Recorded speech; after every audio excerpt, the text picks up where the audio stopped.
It's Friday, April 5th, Saturday, April 6th. If you're on the East Coast, across the pond, or down under, and this, my friends, is Spaced Out Radio.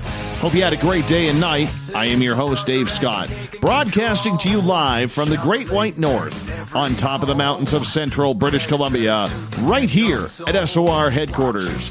We welcome you to tonight's show, including Deep Talk Radio and Revolution Radio. If you want to take a listen to our archives, we have them free for you at youtube.com/Spaced Out Radio. Just do me the favor, hit that subscribe button. Our website is spacedoutradio.com, where we have a plethora of features for you.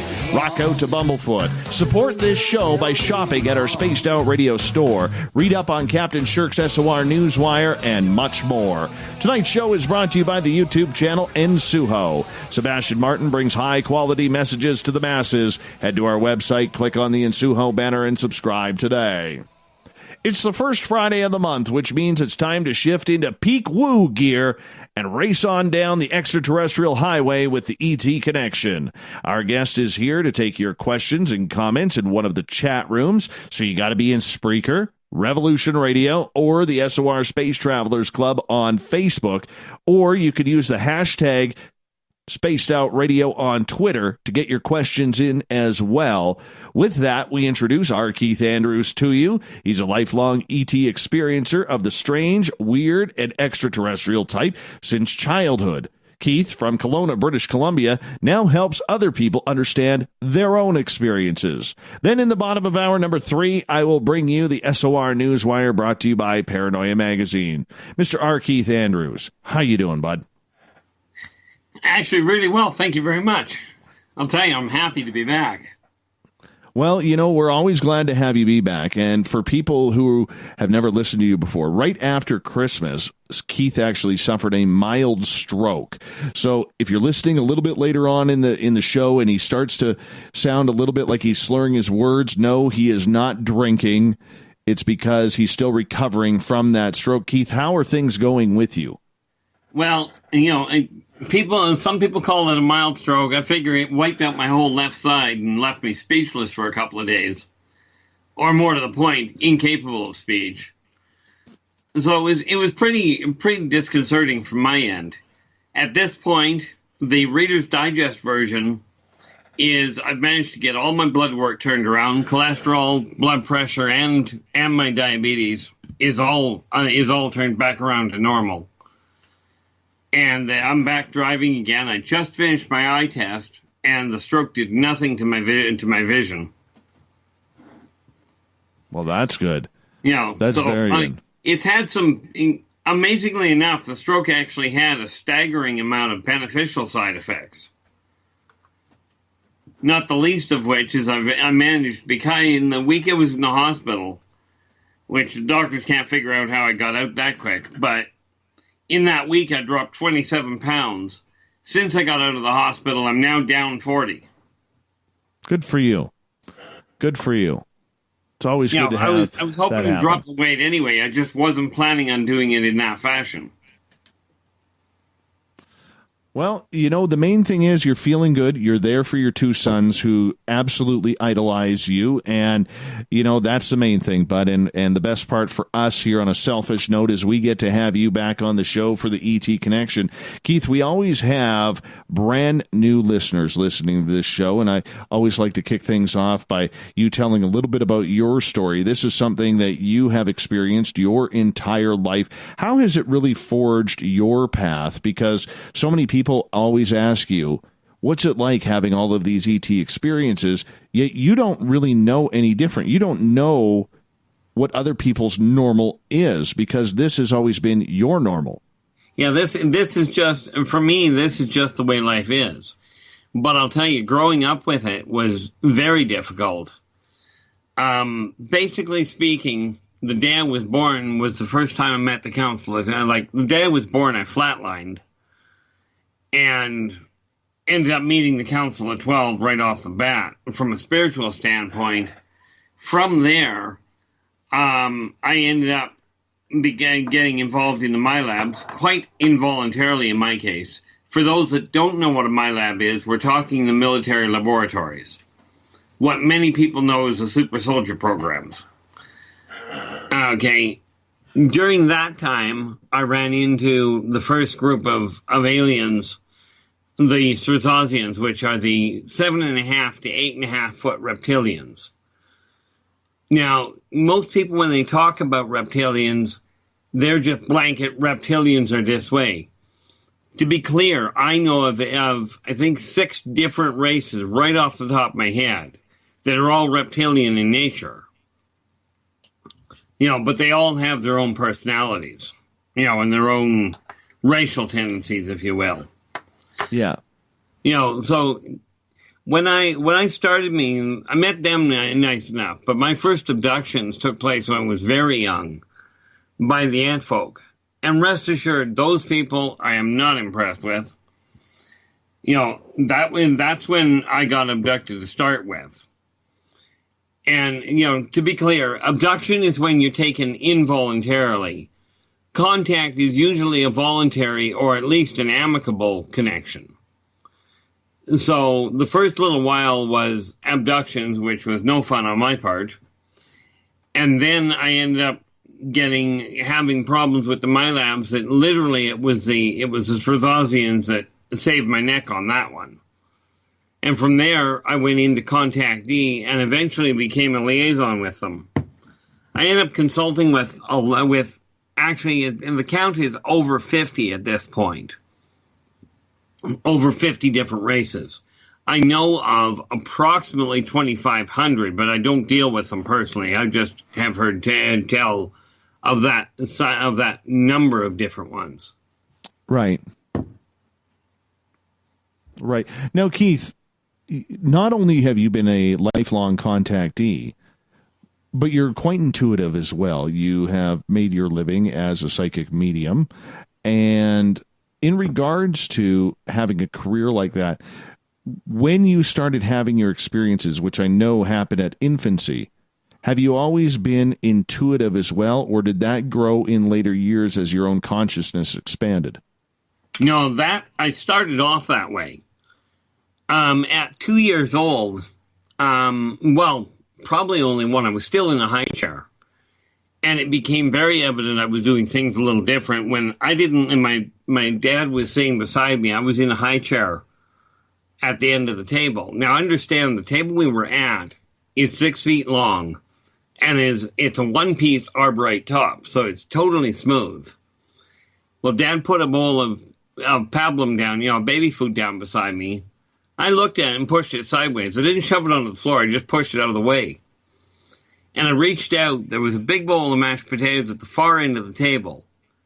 And that was what I wanted. So I stuck my hand out, and the thing shot the length of the table onto my high chair.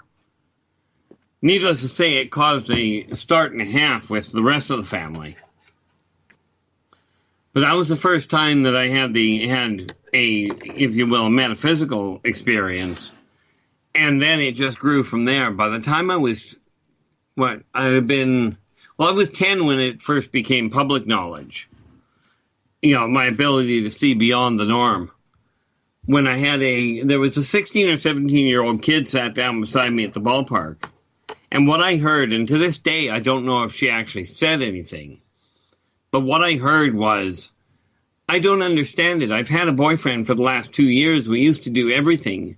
Now he won't touch me. He won't even look at me. Why not?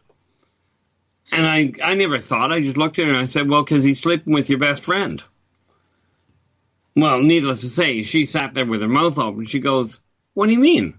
I said, well, she's crawling into bed with him. They're crawling into bed together. And she goes, how do you know it's my best friend? I said, technically, I don't. But she looks like this, behaves like this, you met her like this. The kid looks at me and she goes, oh my gosh, that's my best friend. I says, I'm probably overstepping, but you might want to redefine best. From there, it was every week or every recess, before school, after school, and lunch, I had people looking to find out what was going on with their lives. And, I know even to me that sounds a little hokey until you realize that when I went to my 31st grad reunion, my 30-year grad reunion, the first guy I met looked at me and he goes, weren't you one of the counselors? I says, no, I was actually a student. I just did more work than the two counselors combined. And it's been that way ever since. Even Dad told me that, we had 6 kids in the family and 2 foster kids. And Dad said in the 18 years I was at home, he only a half dozen times managed to get anything into the house I didn't know about. Because I couldn't block any of it. Mm-hmm. So was it a nightmare? For me, yeah, it really was. Picture growing up in a small town, military base, Bible Belt. See how much fun you have with that kind of an outcome. So with that, with the way you grew up, and this being your norm, your reality, your everyday life, how hard was it for you to grow up? How hard was it for you to make friends or to try and communicate with people in your own genre because of your age and because of what you had experienced? Because nobody's really going to really believe a young kid was saying, hey, I meet with aliens, I do this, I do that. That's just not the way it works. No. I mean, they had in all fairness, when I was a child, I kept the alien thing under control as far as telling people about it. It was the fact that I had a tendency of answering questions that people hadn't gotten around to asking that caused the real problem. Mm-hmm. But I suffered from extreme bullying. Okay. And thankfully, I had a family that stepped in a lot of the time, to intercept it. But as far as having friends go, no. I really didn't have friends. I couldn't relate to the kids I was around. And that was all the way through school. Even to this day, I don't relate to people well. I've learned to fake it rather nicely in some cases. But as a child, I couldn't fake it at all. Even to the point that at 12 years old, I was telling the doctors they were doing it that they would not understand the human genome until they looked at the triple helix. Needless to say, the doctors did not pay much attention to a 12-year-old. No, and I can understand that, and I can appreciate that. But did it bother you growing up? Did it bother you to have those, not having friends over for sleepovers, or you want to stare up at the stars while the kids want to try and catch a movie or go to house parties or anything like that? Well, in all fairness, yeah, it did bother me. I looked at nobody ever actually called me it, but I looked at myself as a freak of nature. Right? I could never wrap my brain around how people were doing things. And, as far as not having friends over for sleepovers, you got to understand the amount of bullying I went through. I was quite happy they weren't at my house. But I would have liked to have gone to camp just to experience it. Because I missed out on all of that. Right. But I never did relate to the people. And I tried a lot to try and fit in. That never worked. So okay. It was rough. I've got a book I've got to put together about the way my childhood went. I've actually got it written. I just have to get it rescanned because I lost a soft copy. Mm-hmm. So at what point did you decide, Keith, that you needed to start walking people down and helping them with their own paths and their own ET connections?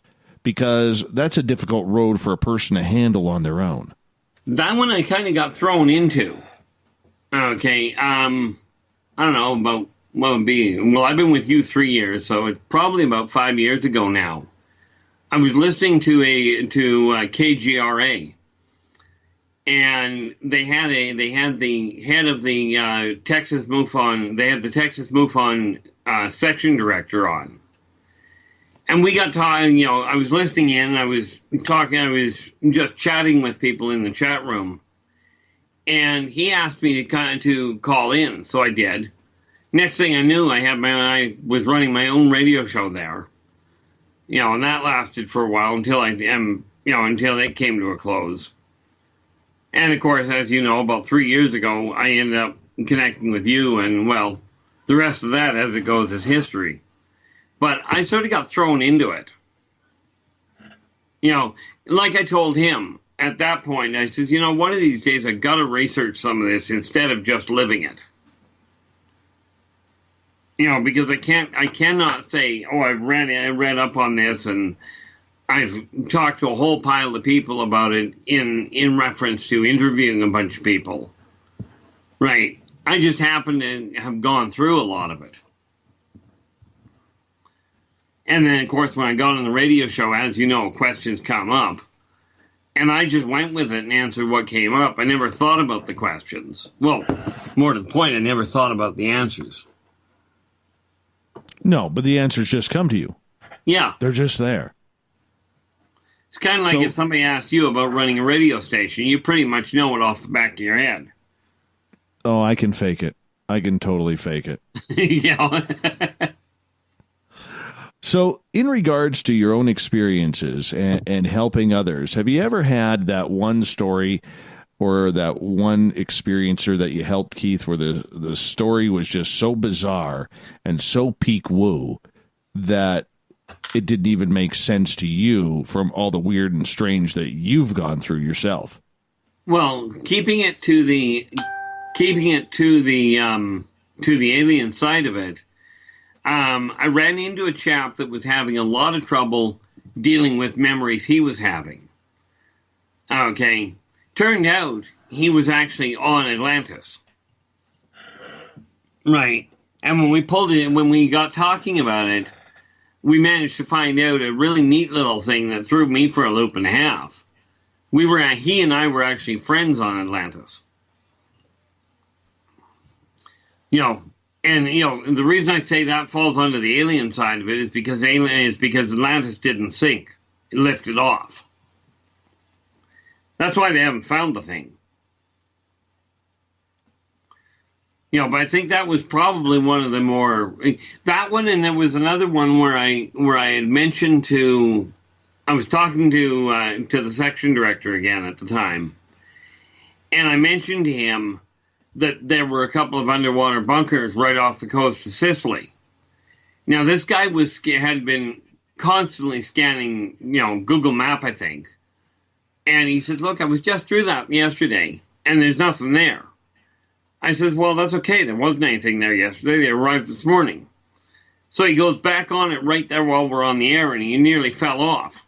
He nearly dropped the whole show because he found the two bunkers I was referring to. He said, and like he said, they weren't there the night before.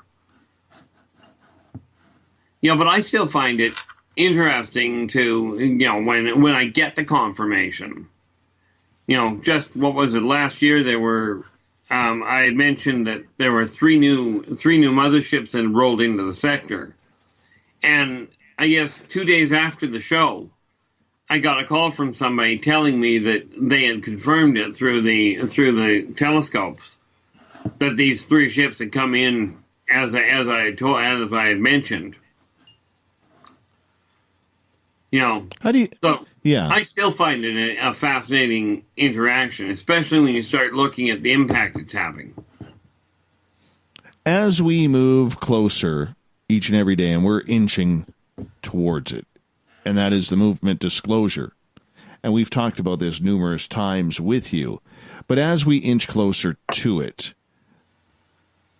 do you see a time where, and maybe how long down the road will it be for people to be able to accept fully that there is life out in the stars and it's visiting here? Well, to fully accept it, the answer is yes, it will happen. In all fairness, I'm figuring if we're lucky, you'll start getting the leading edge within 50 years of people showing up and it being confirmed that, yeah, these people are not exactly from here. But for the planet on the whole to accept it, you're probably looking at close to 100 years before they get to that point. The idea of disclosure, as we've discussed, has already happened. There's monuments, there's laws in cities, and there's all kinds of governments that are coming forth and saying, yeah, we really do have these people. But the general population is still still very questioning as far as the veracity of it. Why is that? Well, the best way I ever heard it put was, it's one thing to believe in something. It's another to see it face to face. To have all doubt taken out of the equation. Right. So when you are hanging out with your ET pals and you are getting these messages, how do you get the messages in from ET? And we got about 95 seconds. In a nutshell, there's one of three ways that I end up doing it. I either pick it up directly, or I physically end up there. So meeting them face to face is actually, for me, that's normal. I don't. Sometimes I get sent a message, usually from a telepathic link, but more often than not, it's just direct interaction. Right. Is it a feeling that you get that you have to translate, Keith? Some of it. Sometimes I end up with sigils that I got pieced together and go, what the heck are you trying to show me here? And then the information just comes to me. It's kind of like looking at a picture and the lights just, the thing just clicks into place. Interesting. But, and of course I don't always hear it in English, because oddly enough, they don't actually speak English. Not for the most part. So, how do you translate that? Well, I found I actually understand it. Oh. I was going to say you speak Spanish, but I don't think you actually do. So what you're saying is you speak Sarzazian and ant people. Well, Sarzazian, yes. As you well know yourself, can I communicate with the Greys in their language? The answer is yes. Yes. Sarzazians is one aspect of their language I will never be able to communicate with, because they've actually got a set of color scales on their neck that they use for visual communication. Okay, and I'm just not built that way. True that, my friend. You hold on, our Keith Andrews. We're going to go into Major Peak Woo coming around after the break on Spaced Out Radio. Our Keith Andrews, the ET Connection, the first Friday of every month. We'll be back right after this.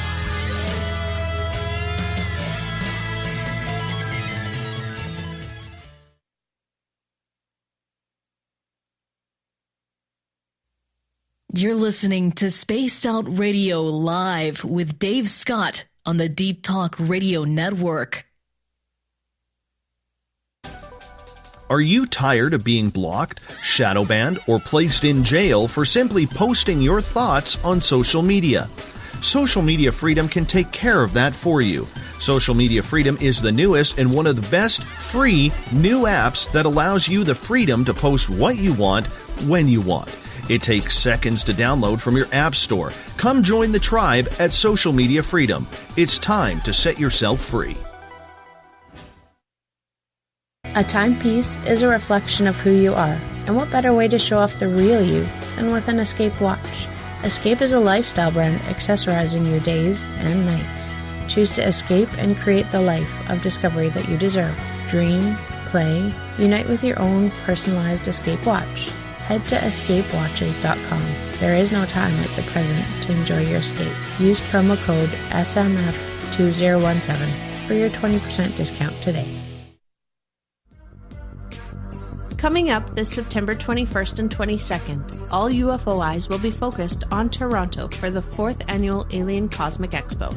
Come listen to some of the biggest names and experiencers in ufology. Travis Walton, Paul Hellyer, Richard Dolan, Paula Harris, Grant Cameron, Randy Kramer, and Spaced Out Radio's own Dave Scott. Tickets are on sale now at aliencosmicexpo.com.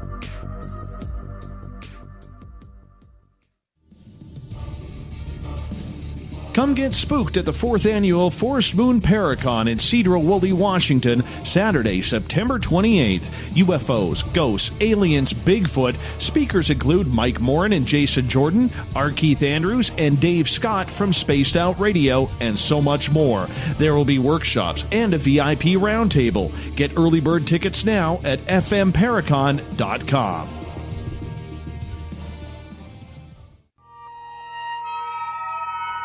You hear footsteps in the empty room above you. A rocking chair begins rocking by itself. Don't be afraid of the things that go bump in the night. Reach for Spirit Storybox, the iPhone app the Huffington Post UK called the only ghost hunting app you will ever need. Spirit Storybox. The spirits are telling their stories. Are you listening?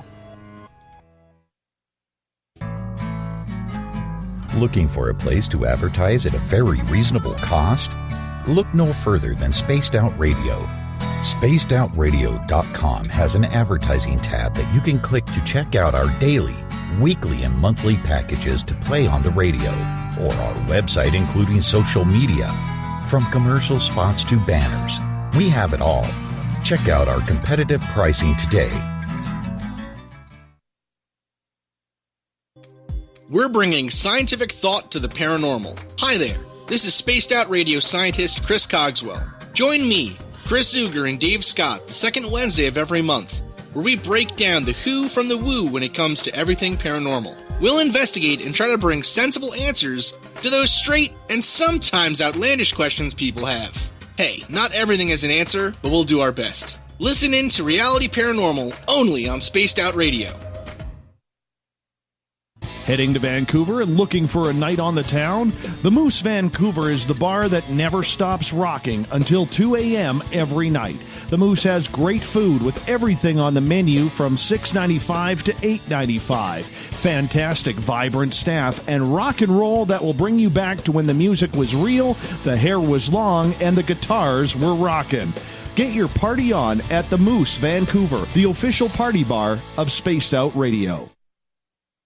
So, you love talk radio? Then you'll love TalkStreamLive.com. TalkStream Live is always on, 24/7, with the best streaming talk shows. Find your favorite talkers and discover some new ones. It's free, readily available online or on mobile with any smartphone or tablet. Finding your favorite talk shows all in one place has gotten a whole lot easier. Just go to TalkStreamLive.com. Be sure to download the free apps from Google Play or the iTunes App Store. Are you intrigued by Paranormal Talk Radio? You'll love the new Paranormal Radio app from TalkStream Live.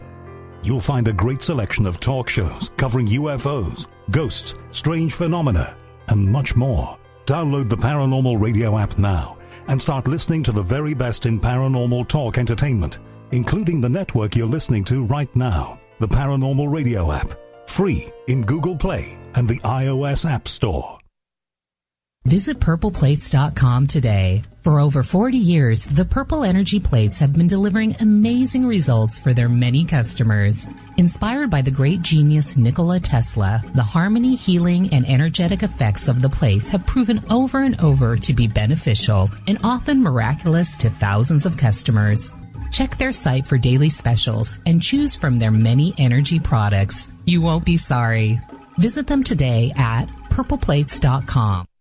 Hello, this is your guitar man, Ron Bumblefoot Thal, and I have to tell you, I love the response I get for Little Brother is Watching from Spaced Out Radio fans. It's amazing how music can inspire and make people think deeper about what's going on in the supernatural world. You can head over to my website, bumblefoot.com, to check out my music, my guitar workshops, my touring, even check out some of the hot sauces that I'm working on. And make sure you keep on listening, because with Spaced Out Radio, you know Little Brother is watching. Did you know Spaced Out Radio runs 7 days a week? Hi there, this is Tessa Nicole Thomas, and I'm here to take you on a paranormal journey each Saturday and Sunday night. Why change the station when you have it all right here?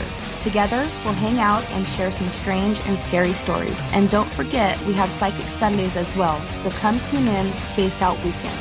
We get going at 9 p.m. Pacific, midnight Eastern, only at spacedoutradio.com, where we own the night. Coming soon to our website, spacedoutradio.com, is the SOR Space Travelers Club.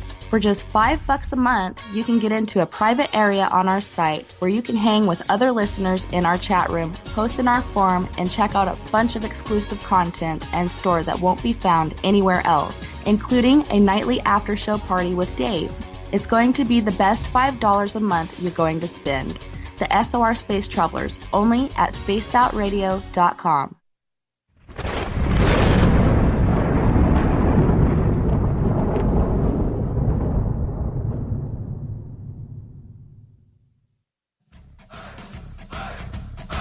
Go. Welcome back to the second half hour of Spaced Out Radio. Tonight, I am your host, Dave Scott. Great to have you along for the ride. Remember, a great way to support this show is to head on over to our website, spacedoutradio.com, click on the shop tab, do a little shopping for yourself, get yourself some Spaced Out Radio gear. You look good in it, so go do it while you're listening to the show. Our Keith Andrews is here the first Friday of every month for a little show we call the ET Connection. We try and hit peak woo every time Keith is on because we love it that way.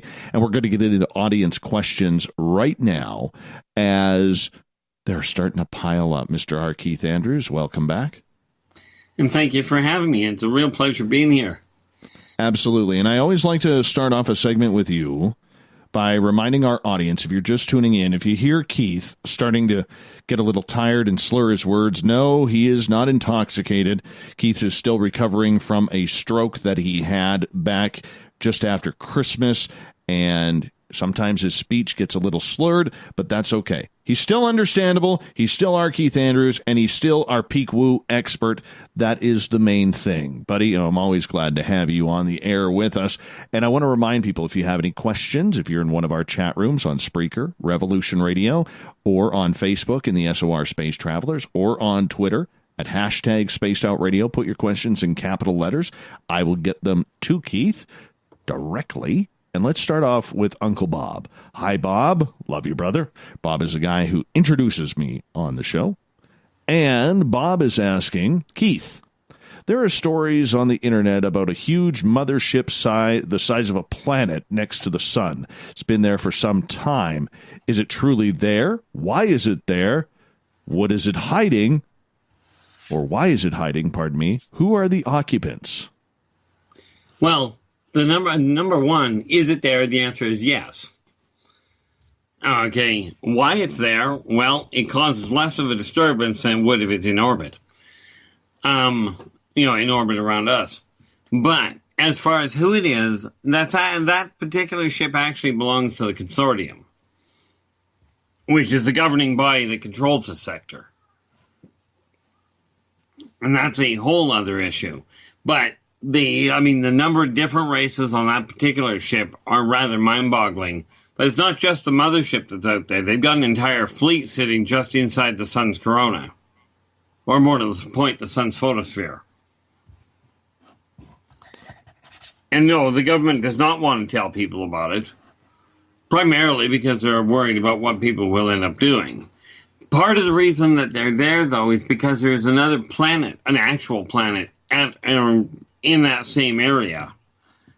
That planet, you can find this one on in NASA's site. There's a planet there called Vulcan. And no, it does not have pointy-eared, green-eyed, green-blooded people. Vulcans are actually a crystalline base. There's that communication line going on over there as well. Right. All right, let's move on to another question here. This one comes from Gail. Gail is asking, Keith, currently how much attention is your government or the U.S. government giving you? As in, anyone trying to get you off your... as in trying to get all of your off-worlder information from you? Well, intriguingly enough, I know full well they're keeping tabs on what I'm up to, where I'm going, but because of the fact that I'm not trying to derail what they're doing, and quite frankly, try and help people understand why they're doing what they're doing, they don't give me too much flack. But about 4 years ago, I think now, you'll love this one, the CIA showed up on my doorstep looking for information on what I knew about what was going on. And I spent a good 3 or 4 hours with them, trying to bring them up to speed. You know, it's amazing how many questions they have. You know, from my standpoint, they should have most of the information. But apparently not. But have I had anybody approach me and try and censure what I'm doing? No. Have you ever feared for your safety? From the government, yes. From the off-worlders, not since I became a contactee. Although there are, like I said, the ant folk, those people make me very edgy. I've never had a good encounter with them. You know, but no, I figure after 5 years of age, they quit causing me a lot of problems as far as direct interference. Although I've often questioned why it is I've always been held below the poverty line. Well, let's move on here to another question. This one comes from Eric with a K, as we are his third favorite show. And he is asking, what ET or extraterrestrial species that come to Earth are actually physical? The Greys, the Sirzazians, the Tekleks, the Ant People. Then we have the Mobians, the Martokians. Like, these are all races that physically show up on the planet. The Nordics, the Nords end up showing up here. Let me just think here. Oh, the Mantis are known to show up. And then the Wara, the Uka. And let me just think here. There's probably, a good number of them. Of course, the Tormenon also show up, as do the Moldocs. And the Moldocs, people have actually seen very good renditions. Okay, and like there are some pictures out there that are beautiful renditions that are shown in movies of some of these races. So it's not, we're not just talking about, and we're not talking holographic, we're talking physical flesh and blood. Okay, there's a number of ancient races here as well. Those are the ones that evolved on Earth. I'm just trying to think if there's any other real dumb. Oh, now you'll only the Pleiadians are physical, but they never. And the Pleiadian people themselves never show up on the planet. They send hybrids down. Simply because the atmosphere on Earth will physically kill the Pleiadian people. So they just can't come onto the planet.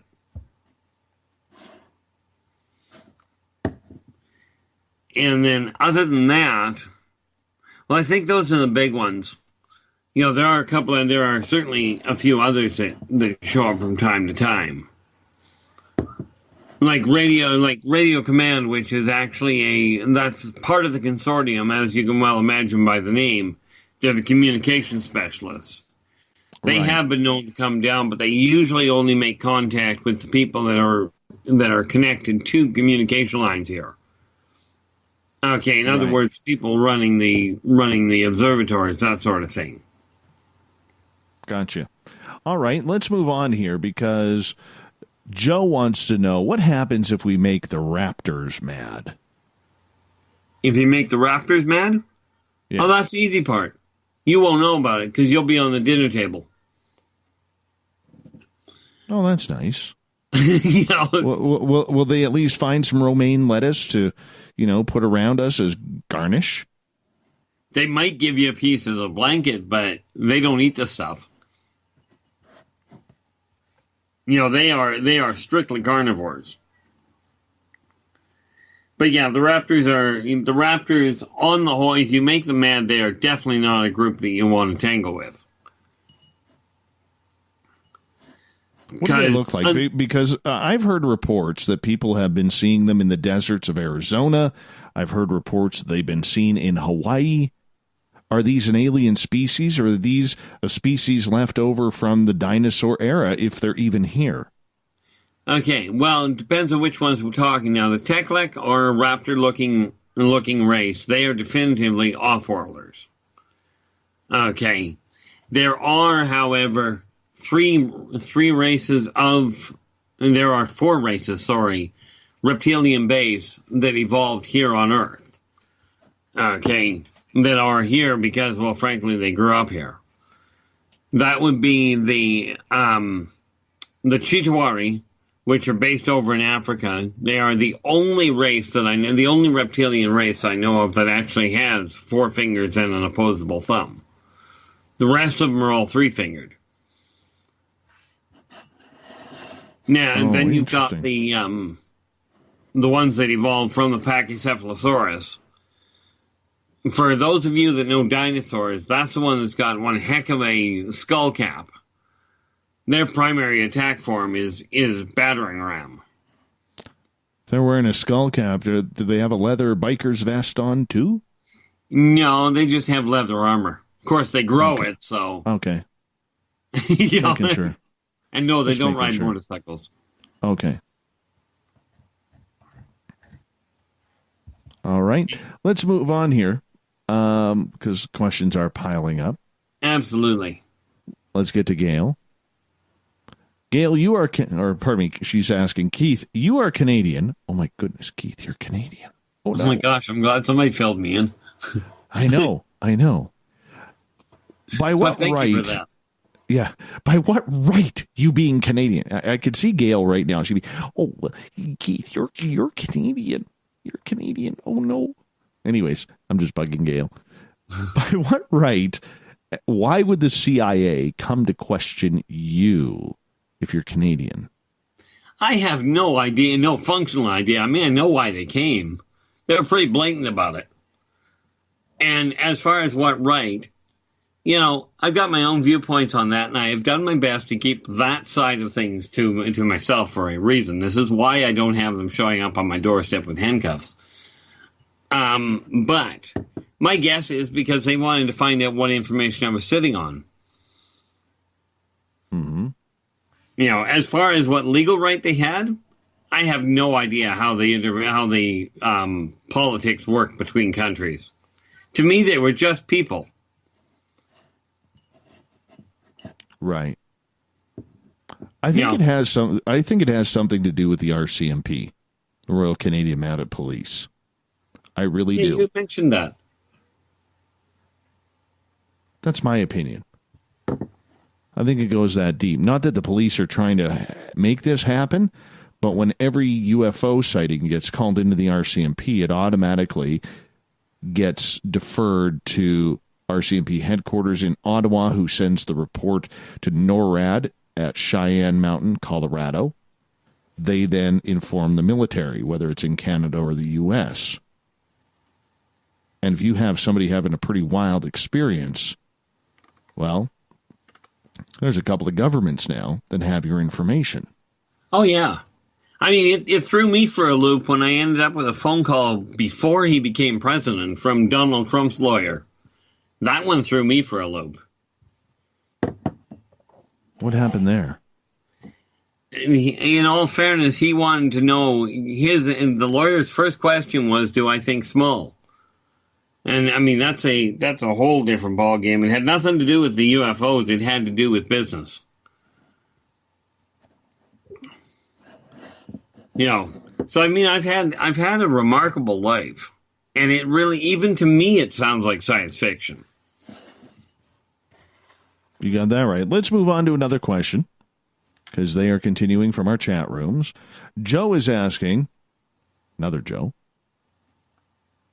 Keith, have you had any contact or conversations with extraterrestrials about anything to do with our future in space, namely from the To the Stars Academy, Robert Bigelow, Elon Musk, Richard Branson, you name it? Oh, a staggering number of conversations on that note. The off-worlders are very concerned with the fact that mankind has both an insatiable curiosity and an almost blatant disregard for protocol in their eyes. Because mankind has, what mankind calls it is 0-point energy, that humans have figured out, that some humans have figured out how to work with. And between that and man's tendency of taking whatever they don't understand and pushing buttons until they figure it out, you know, it's a dangerous protocol from the off-worlder standpoint, because man's already left the planet.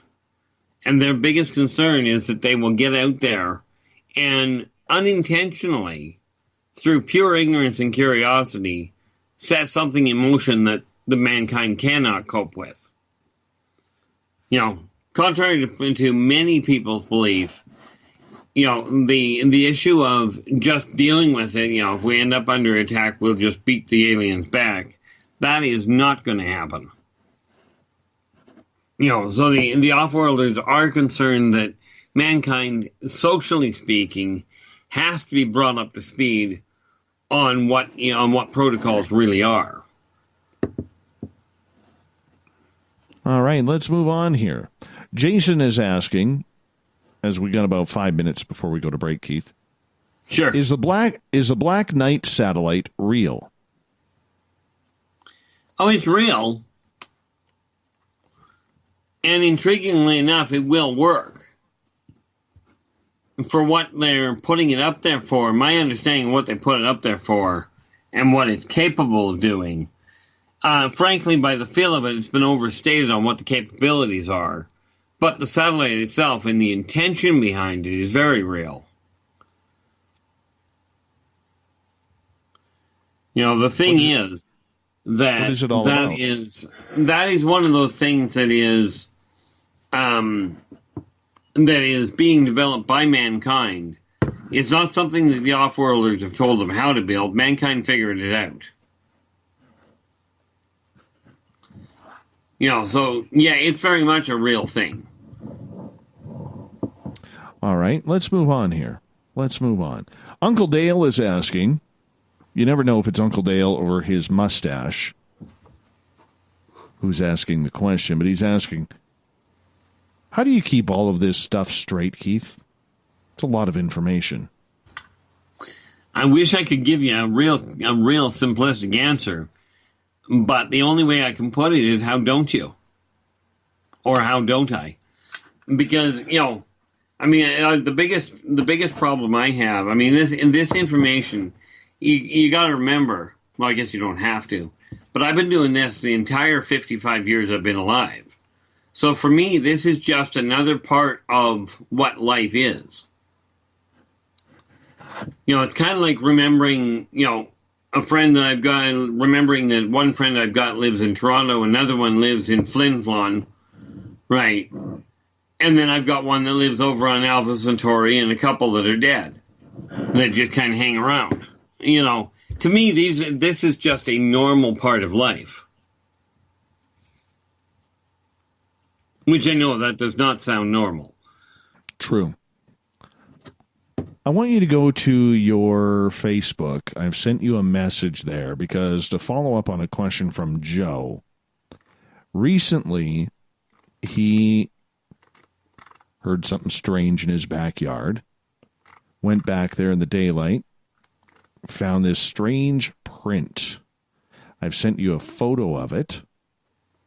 And it looks like a some sort of three-toed animal. Now, it doesn't match any of the critters he knows that live in Northern California. He's wondering if you might recognize that footprint. Okay, if I can find, we'll find it during break here. Yeah, it's in your Facebook Messenger. Okay, that makes it easier. Yeah, I will absolutely take a look at it, and we will come back and address the answer to that as soon as we get back from break. All right. I think we can squeeze in one more question here because this is, we got about 2 minutes left here. And Julian is asking, earlier you mentioned about the races that are here physically. Which races are here that are not physical? Well, there's a number that that people would consider not physical The elementals, there's a number of elementals here, but they're not what you would call necessarily physical. It's simply because feeling like physically touching an air elemental is a problem. Okay. But we have the Watchers, which are a non-physical race, and that's literally what they do. There are shadow walkers are only sort of physical. They literally are, they're corporeal sometimes or non-corporeal the rest of the time. And then when we start getting into, when you look at the Pleiadians, there are some Pleiadians that will show up in holographic form. They can't physically enter the place at all. Okay, simply because it'll kill them. And other than that, let me just think here. Vulcans are here. The Vulcans are here physically, but only as young. The elder ones only come in on telepathic resonance. Like literally, Earth is one of the Vulcans' hatching worlds. Much like sea turtles, and sea turtles return, to a certain beach. Salmon return to a certain river. Vulcans return to a certain planet. All right. Keith, I'm going to get you to hold on right there because we are going to go step out for our break at the top of the hour. 1 hour down. Another 90 minutes to go with our resident ET expert, R. Keith Andrews, and the ET Connection. The ET Connection happens here on Spaced Out Radio, the first Friday of every month. Keith's next appearance, Friday, May 3rd. Stay tuned for more Spaced Out Radio and R. Keith Andrews' ET Connection right after this.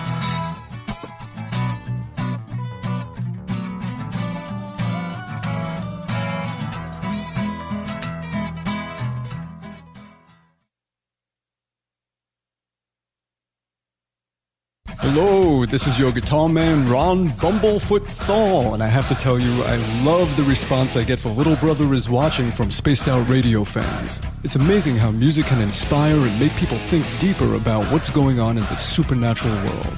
You can head over to my website, bumblefoot.com, to check out my music, my guitar workshops, my touring, even check out some of the hot sauces that I'm working on. And make sure you keep on listening because with Spaced Out Radio, you know Little Brother is watching.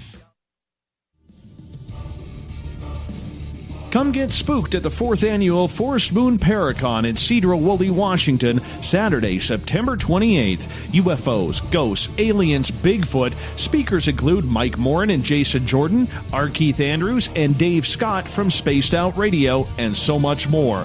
There will be workshops and a VIP roundtable. Get early bird tickets now at fmparacon.com.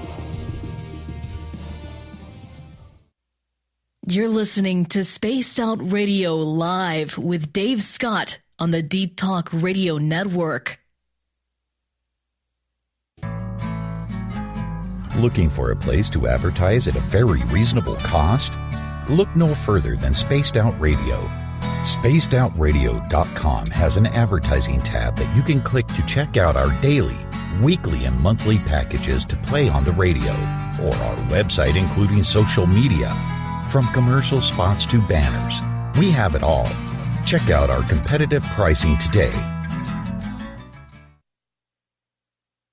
The freedom to post what you want, when you want. That's the social media freedom you need. Social Media Freedom is the free app in your app store. No need to worry about going to jail or being shadow banned any longer. It's the freedom to say what you feel. The freedom to know Big Brother isn't watching. It's the way social media is supposed to be. Social Media Freedom. It's time to set yourself free. Download from your app store today.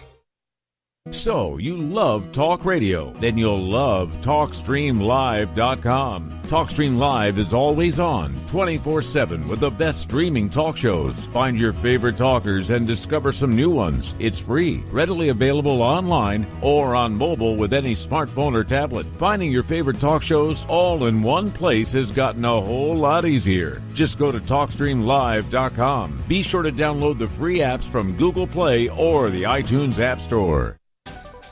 Are you tired of being blocked, shadow banned, or placed in jail for simply posting your thoughts on social media? Social Media Freedom can take care of that for you.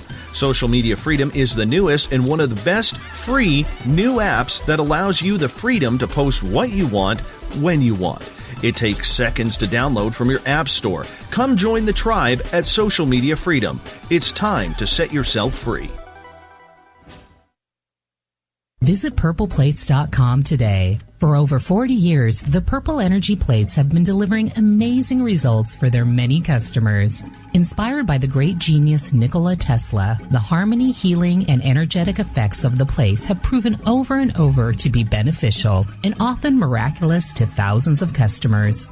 Check their site for daily specials and choose from their many energy products. You won't be sorry. Visit them today at purpleplates.com. Did you know Spaced Out Radio runs 7 days a week? Hi there, this is Tessa Nicole Thomas, and I'm here to take you on a paranormal journey each Saturday and Sunday night. Why change the station when you have it all right here?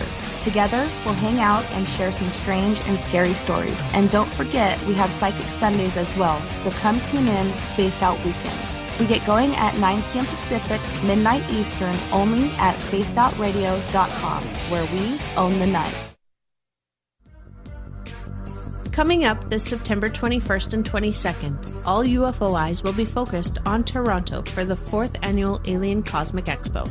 Come listen to some of the biggest names and experiencers in ufology. Travis Walton, Paul Hellyer, Richard Dolan, Paula Harris, Grant Cameron, Randy Kramer, and Spaced Out Radio's own Dave Scott. Tickets are on sale now at aliencosmicexpo.com.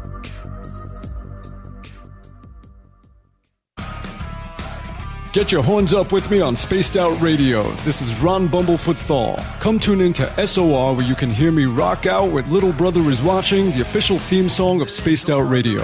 And then come on over to bumblefoot.com where you can find out about my tour schedule, my music, and everything else. Bumblefoot.com keeps you up to date on what I'm doing and the best way to stay in touch with my music and music camps. Sign up for my newsletter at bumblefoot.com and remember, Little Brother is Watching. Come get spooked at the 4th Annual Forest Moon Paracon in Cedar-Woolley, Washington, Saturday, September 28th. UFOs, ghosts, aliens, Bigfoot. Speakers include Mike Morin and Jason Jordan, R. Keith Andrews, and Dave Scott from Spaced Out Radio, and so much more. There will be workshops and a VIP roundtable. Get early bird tickets now at fmparacon.com. We're bringing scientific thought to the paranormal. Hi there, this is Spaced Out Radio scientist Chris Cogswell. Join me, Chris Zuger, and Dave Scott the second Wednesday of every month, where we break down the who from the woo when it comes to everything paranormal. We'll investigate and try to bring sensible answers to those straight and sometimes outlandish questions people have. Hey, not everything has an answer, but we'll do our best. Listen in to Reality Paranormal only on Spaced Out Radio. On the first Tuesday of every month, I encourage you to come along for a journey with me, Geraldine Orozco, on The Spiritual You. Together, we will take a look at how to access the highest expression of yourself and change your life. Consciousness, ET contact, health, and wellness, we can talk about it all. So come along for a spiritual ride with me, Geraldine Orozco, on The Spiritual You, only on Spaced Out Radio. Looking for a place to advertise at a very reasonable cost? Look no further than Spaced Out Radio. SpacedOutRadio.com has an advertising tab that you can click to check out our daily, weekly, and monthly packages to play on the radio, or our website including social media. From commercial spots to banners, we have it all. Check out our competitive pricing today. A timepiece is a reflection of who you are, and what better way to show off the real you than with an Escape watch? Escape is a lifestyle brand accessorizing your days and nights. Choose to escape and create the life of discovery that you deserve.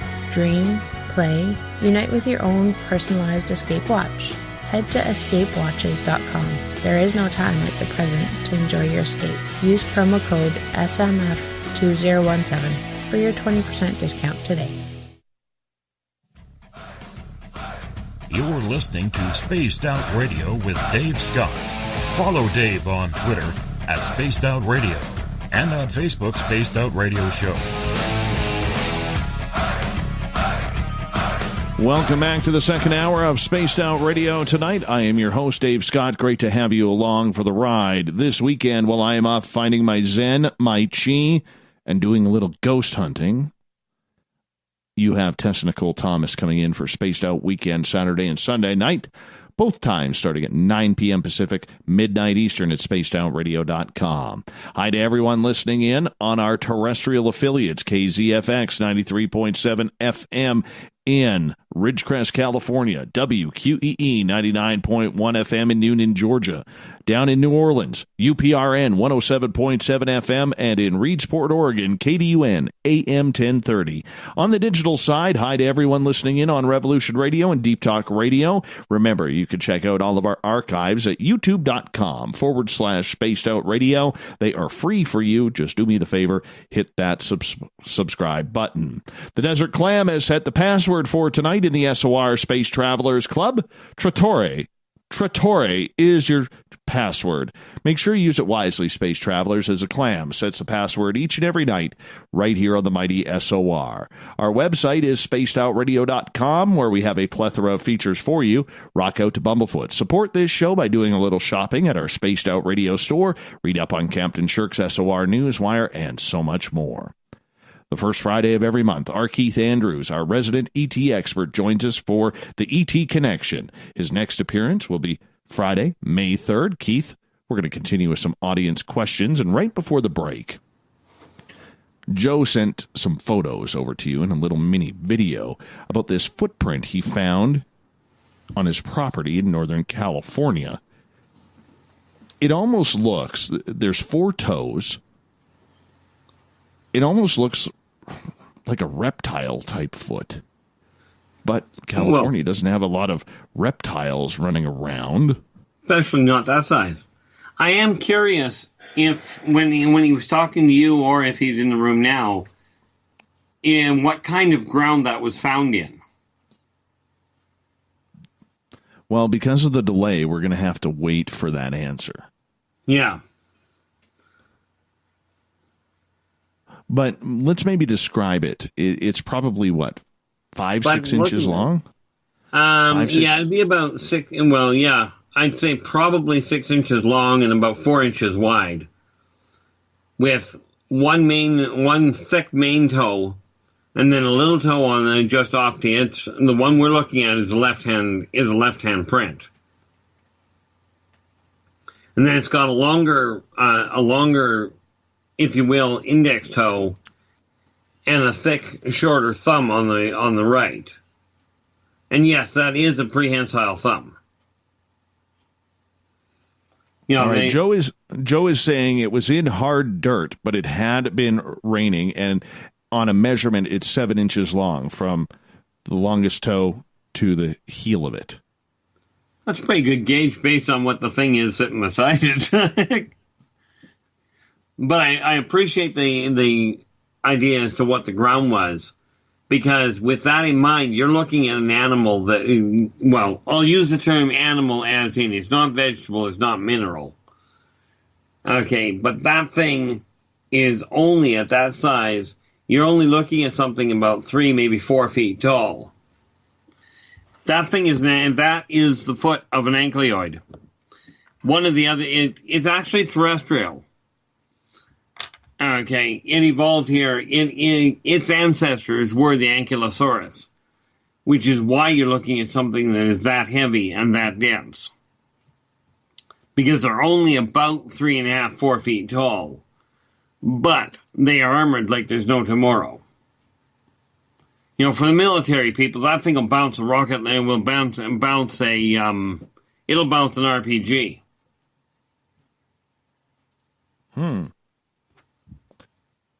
See why I said for the military people.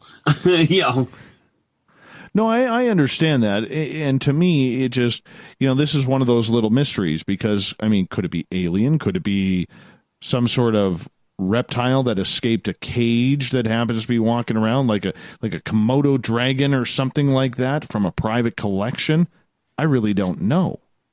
Well, technically, it could be. There's no claw. There is no claw marks on there. The toes seem to be rounded. Well, if you look at the like the thumb has a very short claw, but the long toe, if you take a look at it, it does actually have a talon on the end. But that talon is along the lines of a termite talon, like an anteater talon, meant for digging holes or gutting things. Yeah, very interesting. Very interesting indeed. Hopefully we can get them on social media. That's a find for him. Yeah. It is strange. It is strange because, like I said, it's only 4 toes. If you look at it, like say if you're looking at your right hand, your pinky would be kind of off to the side a little bit. It comes like down by where a thumb would fit. And then you have like the second one, and then a third one that's very long, much like a pointer or the middle finger. And then you have the fourth one that just kind of moves off to the side. It's very strange. Very strange. Yeah, it's a weird configuration, but it is technically, it is terrestrial. It's just not a common animal. Obviously, or you'd have seen a lot more prints of them. No kidding. No kidding. Well, keep thinking about that. We're going to move on with questions here from our audience, and hopefully Joe could get them to somebody like Tripp or somebody who has social media on Twitter and Facebook that he could post them for the rest of the people to see. But I would appreciate that. Let's move on to Bob's question. Bob is asking, Keith, do you believe that people like movie directors like Gene Roddenberry or George Lucas of Star Wars fame are known to the various alien races? Oh, absolutely. Gene Roddenberry was a visionary. Okay, essentially speaking, he saw things, especially on a technological level, way before they came into existence. Did he have much interaction with the off-worlders? Not as much as you might think. Although he had some. Because for those that have watched Star Trek, the original series, the Gorn are patterned after the Strazazians. And the reason they weren't quite so tall is because it's hard to find a human that size. But they were patterned after the Strazazians. Lucas, Cameron, and Spielberg all are very aware of what's going on in the UFO world. And a lot of, like, for instance, I mentioned a race called the Moltok. Okay. Those, if you watch the show Predator, beautiful rendition. When you look at Jupiter Rising, okay, the reptile that they put on the front there those are Tormenon. And when you look at the quintessential one of all of them is the original Close Encounters of the Third Kind. Best picture of both of the gray races that I've ever seen. Mm-hmm. And these are just a couple of the directors that know what they're doing. All right, let's move on to another question here. This comes from Mitzi. Mitzi's in our chat room for the first time, I believe. Thank you so much for coming on into the Spreaker chat room for the show. She says, I saw a huge orb-like planet near the sun was above the horizon just before the sun, the end of February in Northern California. If the sun was the size of a basketball, it was like a basketball. Do you know what this was? That is probably, in all likelihood, obviously I can't say for absolute certainty, but you're probably talking about one of the stable ships of the consortium. You know, one of their observation ships. Simply by where you're talking about it being located. Okay. So that's where they would, and it would be that ship that would handle the incoming vessels to coordinate everything. All right. Because being in orbit it's not the main battleship. Right. Okay. Sounds interesting. Let's move on here to another couple of questions. Got a few from Danny here. All right. And we'll get to them. Keith, he is asking, can you go into in depth in regarding the twin Earth that has our exact same orbit but on the other side of the sun? If this is accurate, then it's also one of the biggest cover-ups. Yeah, it is. It's sitting literally on the exact opposite side of the sun as Earth is. And it's in a matched orbit, which is why from Earth you'll never see it. Okay. Now, as far as about it, essentially, I mean, the continental layout is certainly different. But the atmosphere is very akin to Earth. The people on Mobius were originally from Earth. So they are actually, if you will, they are a colony planet from Earth. The one thing they've managed to avoid that Earth did not avoid is they don't have war. You know, they actually have a peace-bound planet. You know, which, by the way, is also one of the biggest reasons why they are so much further ahead technologically speaking and medically speaking than what Earth is. They haven't spent thousands of years trying to kill each other. You know, right. Okay. The thing people have to realize is that mankind's journey into outer space, this is not the first time that mankind has gotten to this level. That I'm aware of, this is the fourth time. Interesting. Okay. I'm not a big believer in that conspiracy because I don't see a point to it. I really am not. I mean, why would we, it's even the Battle of Pluto kind of thing. We got planets that are way further out there that we have seen. We've found exoplanets. We're finding the Kepler series of planets, which are like Earth-like planets. Right. It makes no sense to say there's a planet on the other side of the sun and keep it from mankind. I just don't get that. I don't understand the purpose of that. Well, no, fairness, I don't understand the purpose of not telling them about the other planets in orbit. Well, they are coming out. All right. They are. But, I mean, there's a planet that sits between Mars and Jupiter. It's just on a 30-degree elliptic. Right? It's a 30-degree tilt off the elliptic, which is why you don't see it in the same plane as Jupiter and Mars. But it's there nonetheless. Let's move on to another question. Julian is asking, what do you know, Keith, about Moonpool? Well, I know there's pools on the moon, but that's a whole different issue. I'm not entirely certain what the reference is. Well, I think, and this is where we ask our audience for a little bit more specifics when asking questions. I think what it is, in my guesstimation, is that they found some sort of, what's the word I'm looking for?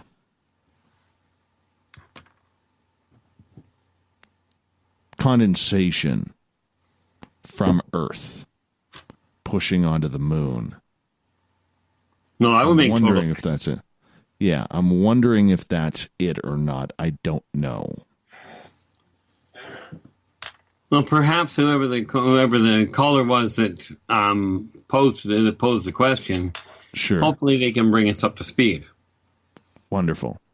Summer is asking, are raptors from Inner Earth? Some of them. The Teklek are not. There are a race of raptors that are. Okay, same as the ankyloids are from Inner Earth at this point. Originally, they were surface dwellers. But yeah, there are some that are from Inner Earth. They're the ones that will hunt whatever, and they don't just target humans. Tekleks are a little bit more fussy.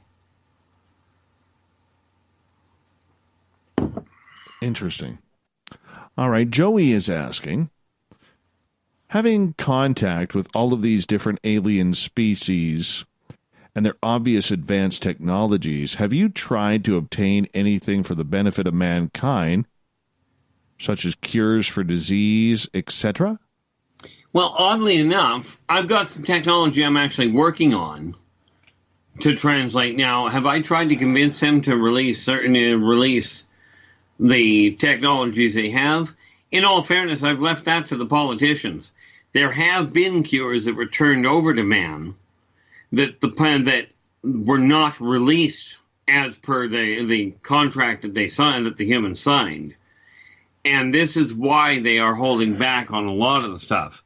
The off-worlders would not turn over technological weapons and what have you, in spite of the amount of pushing that the mankind's leaders did. Because in their eyes, mankind does enough damage to its own people and to the planet with what it's got. There is no point in giving them a planet buster. But I am actually working on a couple of things that, and understand when I talk about working on them, I'm working on one right now that will accelerate the healing capacity, but in all fairness, I'm not about to release it until I've tested it on me. Right. Mankind has a brilliant idea that anything that can heal is better used as far as trying to kill people. This is a very backwards idea.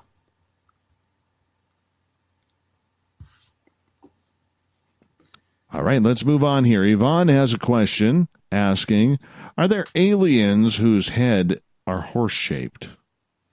Yes. Sarah Jessica Parker doesn't count. Nice. Just saying. Yeah, there is a race that they are quite literally, they're part of the overall group that I call Lycan, which does not mean they are shapeshifters, by the way. They actually come from Sirius, but they are an equine, and they are very similar to the equines, to the Terran equines. And yes, they do have hooves as well. Their forelegs are not hooves; they're arms. But their hindquarters are still hooved, and they look very much like a horse's head. Interesting. Very interesting. So Sarah Jessica Parker could be alien, is what you're saying. I never make a claim on that one for a lot of reasons. I don't blame you. Just trying to insert a little humor in here, Keith, and you're not helping me out. Nonetheless, let's move on here. All right, Gail is asking, how can an off-worlder be critical of mankind's misuse of protocols when they violate our societal protocols every time they abduct someone? So I'm going to bug Gail again, because I will translate this into the question she asks about every 2 weeks. Love you, Gail. By saying, I'm sick and tired of them abducting us without our permission, damn it. Well, the simplest way of looking at that is mankind does it to itself all the time. The governments abduct people. There's been slave trade around the world for centuries. So from the off-worlder standpoint, well, if you're going to do it to yourself, we're not breaking any protocols, because you guys don't stand there and go, yes, please abduct me so you can sell me into slavery anywhere else. So that ultimately is how they get around that little quandary. Interesting. Okay. Let's move on. We got more questions from our audience here. Danny is asking, are Hydra monsters real with multiple heads? The answer to that is yes. Most of the mythological creatures that people have read about are actually real, or at least were. But the Hydra is a critter you just don't want to tangle with. As per the mythology of it, you really don't want to tangle with it. By the way, before we get the other side of that question, no, the additions to the Hydra and creature are not real. In other words, and I got to go into the gaming world of D&D for this one. Sure. Okay, the Hydra is a multi-headed reptile, but the Lernaean Hydra, which is the one when you cut off one head, it grows back too, is not a real creature. Okay, that was an imaginary modification, as was the Pyrohydra, which is a Hydra that breathes fire. Although dragons, on the other hand, are real. And I do mean fire-breathing ones. All right. Where are they hiding? Most of them in the Hollow Earth. The majority of dragons actually at this point spend a lot of time on the astral plane or in the extreme far reaches out of sight of everybody. They're not the same massive size they used to be, by the way. A lot of that, much like the reptiles of today, are a lot smaller than they were in the dinosaur age. It's because the oxygen levels on Earth have subsided greatly.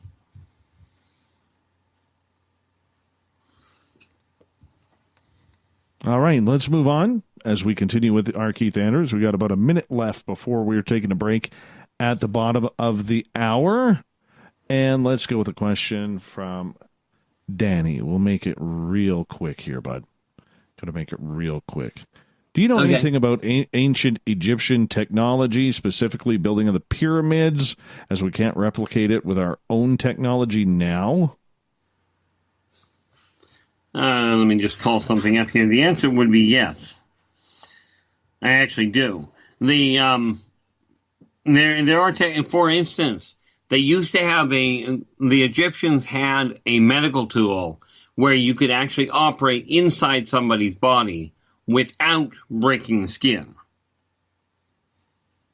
No, that's not one of the pieces of technology I'm working on, by the way. Are you sure? Yeah, I'm positive. All right. Just making sure. You hold on, okay, Keith, because we're going to take a break here at the bottom of the hour. Our Keith Andrews is our guest tonight on Spaced Out Radio. He joins us the first Friday of the month to answer all of your questions regarding ET contact, UFOs, strangeness, wherever you may be. Keith's website, innervoiceenterprises.com, if you want to check it on out. More our Keith Andrews and the ET Connection coming up after this.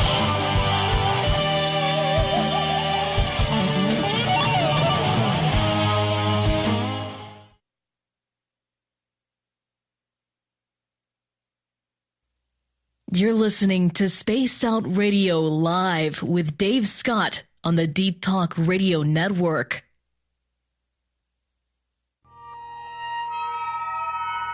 You hear footsteps in the empty room above you.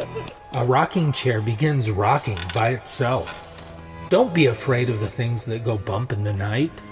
Reach for Spirit Storybox, the iPhone app the Huffington Post UK called the only ghost hunting app you will ever need. Spirit Storybox. The spirits are telling their stories. Are you listening? Are you tired of being blocked, shadow banned, or placed in jail for simply posting your thoughts on social media? Social Media Freedom can take care of that for you. Social Media Freedom is the newest and one of the best free new apps that allows you the freedom to post what you want when you want. It takes seconds to download from your app store. Come join the tribe at Social Media Freedom. It's time to set yourself free. Hello, this is your guitar man, Ron Bumblefoot Thaw, and I have to tell you, I love the response I get for Little Brother is Watching from Spaced Out Radio fans. It's amazing how music can inspire and make people think deeper about what's going on in the supernatural world. You can head over to my website, bumblefoot.com, to check out my music, my guitar workshops, my touring, even check out some of the hot sauces that I'm working on. And make sure you keep on listening, because with Spaced Out Radio, you know Little Brother is watching.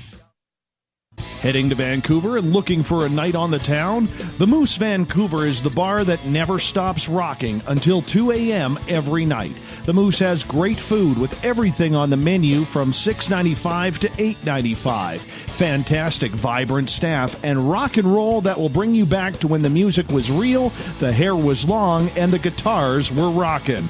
Get your party on at the Moose Vancouver, the official party bar of Spaced Out Radio. Did you know Spaced Out Radio runs 7 days a week? Hi there, this is Tessa Nicole Thomas, and I'm here to take you on a paranormal journey each Saturday and Sunday night. Why change the station when you have it all right here? Together, we'll hang out and share some strange and scary stories. And don't forget, we have Psychic Sundays as well, so come tune in Spaced Out Weekend. We get going at 9 p.m. Pacific, midnight Eastern, only at spacedoutradio.com, where we own the night. Coming soon to our website, spacedoutradio.com, is the SOR Space Travelers Club. For just $5 a month, you can get into a private area on our site where you can hang with other listeners in our chat room, post in our forum, and check out a bunch of exclusive content and store that won't be found anywhere else, including a nightly after-show party with Dave. It's going to be the best $5 a month you're going to spend. The SOR Space Travelers, only at spacedoutradio.com. A timepiece is a reflection of who you are, and what better way to show off the real you than with an Escape watch. Escape is a lifestyle brand accessorizing your days and nights. Choose to escape and create the life of discovery that you deserve. Dream, play, unite with your own personalized Escape watch. Head to escapewatches.com. There is no time like the present to enjoy your escape. Use promo code SMF2017 for your 20% discount today. So, you love talk radio? Then you'll love TalkStreamLive.com. TalkStream Live is always on, 24/7, with the best streaming talk shows. Find your favorite talkers and discover some new ones. It's free, readily available online or on mobile with any smartphone or tablet. Finding your favorite talk shows all in one place has gotten a whole lot easier. Just go to TalkStreamLive.com. Be sure to download the free apps from Google Play or the iTunes App Store. We're bringing scientific thought to the paranormal. Hi there, this is Spaced Out Radio scientist Chris Cogswell. Join me, Chris Zuger, and Dave Scott the second Wednesday of every month, where we break down the who from the woo when it comes to everything paranormal. We'll investigate and try to bring sensible answers to those straight and sometimes outlandish questions people have. Hey, not everything has an answer, but we'll do our best. Listen in to Reality Paranormal only on Spaced Out Radio. Are you intrigued by Paranormal Talk Radio? You'll love the new Paranormal Radio app from TalkStream Live. You'll find a great selection of talk shows covering UFOs, ghosts, strange phenomena, and much more. Download the Paranormal Radio app now and start listening to the very best in paranormal talk entertainment, including the network you're listening to right now, the Paranormal Radio app, free in Google Play and the iOS App Store. Visit purpleplates.com today. For over 40 years, the Purple Energy Plates have been delivering amazing results for their many customers. Inspired by the great genius Nikola Tesla, the harmony, healing, and energetic effects of the plates have proven over and over to be beneficial and often miraculous to thousands of customers. Check their site for daily specials and choose from their many energy products. You won't be sorry. Visit them today at purpleplates.com. Come get spooked at the 4th Annual Forest Moon Paracon in Cedar-Woolley, Washington, Saturday, September 28th. UFOs, ghosts, aliens, Bigfoot. Speakers include Mike Morin and Jason Jordan, R. Keith Andrews, and Dave Scott from Spaced Out Radio, and so much more.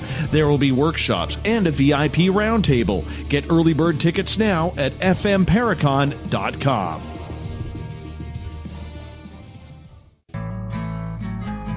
Looking for a place to advertise at a very reasonable cost?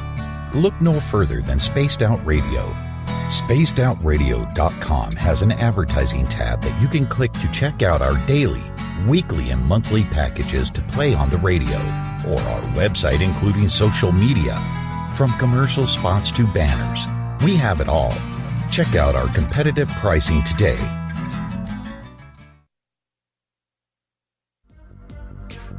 Coming up this September 21st and 22nd, all UFO eyes will be focused on Toronto for the 4th Annual Alien Cosmic Expo. Come listen to some of the biggest names and experiencers in ufology. Travis Walton, Paul Hellyer, Richard Dolan, Paula Harris, Grant Cameron, Randy Kramer, and Spaced Out Radio's own Dave Scott.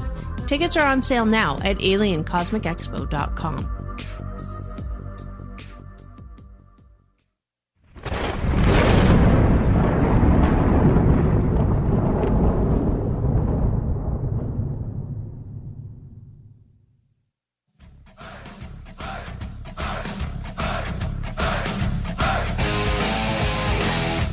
We're past the halfway point of Spaced Out Radio tonight. I am your host, Dave Scott. Glad to have you along for the ride heading into the weekend. Remember, a great way to support what we do on a nightly basis here on Spaced Out Radio, do us a favor. Head on over to our website. Click on the shop tab. Do a little shopping for yourself in our Spaced Out Radio store. We'd be really happy if you did that. R. Keith Andrews is our guest tonight on the ET Connection, which happens the first Friday of every month. Keith, welcome back to the show. And thanks for having me. Always a pleasure to have you here, my friend. We're going to continue on with some audience questions. We're going to start off with Bob. Hi, Bob. And Bob is asking, every year around the world, thousands of people go missing and are never heard from again. Where do you think they're going? Well, there's a number of different causes, and no one of them is a dominant, if you will. Obviously we have the ones that go missing because of mankind's interference. Murder and what have you that nobody finds out about. Then you've got governmental abductions. Then you've got alien abductions where people get removed. And then, of course, we have that really annoying thing of some people that just plain get lost. The one that throws people for a loop is there are little local wormholes where people will disappear from one part of the country, of the world, and show up in another part completely amnesiac,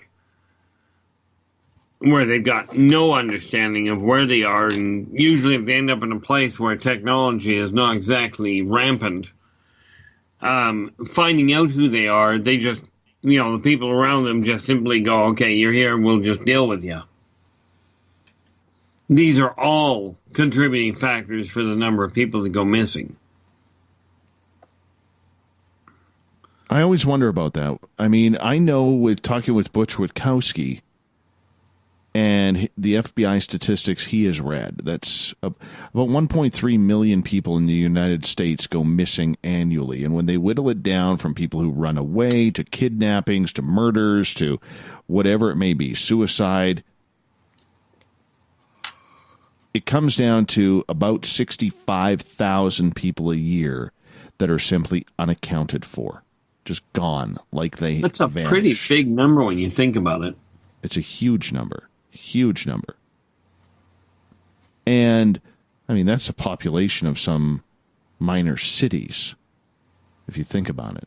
Well, 65 is the population of Penticton. Yeah. A city an hour south of us. Yeah. It's like that whole city just goes missing. Absolutely. That's where my sister lives. But yeah, those are, I mean, the numbers are incredible. Now, some of those people that go missing to off-worlders are not abducted. They just simply leave. I.e., they get an opportunity of what I consider an opportunity of a lifetime. You know, I made the comment when I was a kid I wanted to get off the planet. I should have been a little more specific and said I didn't want to come back. You know?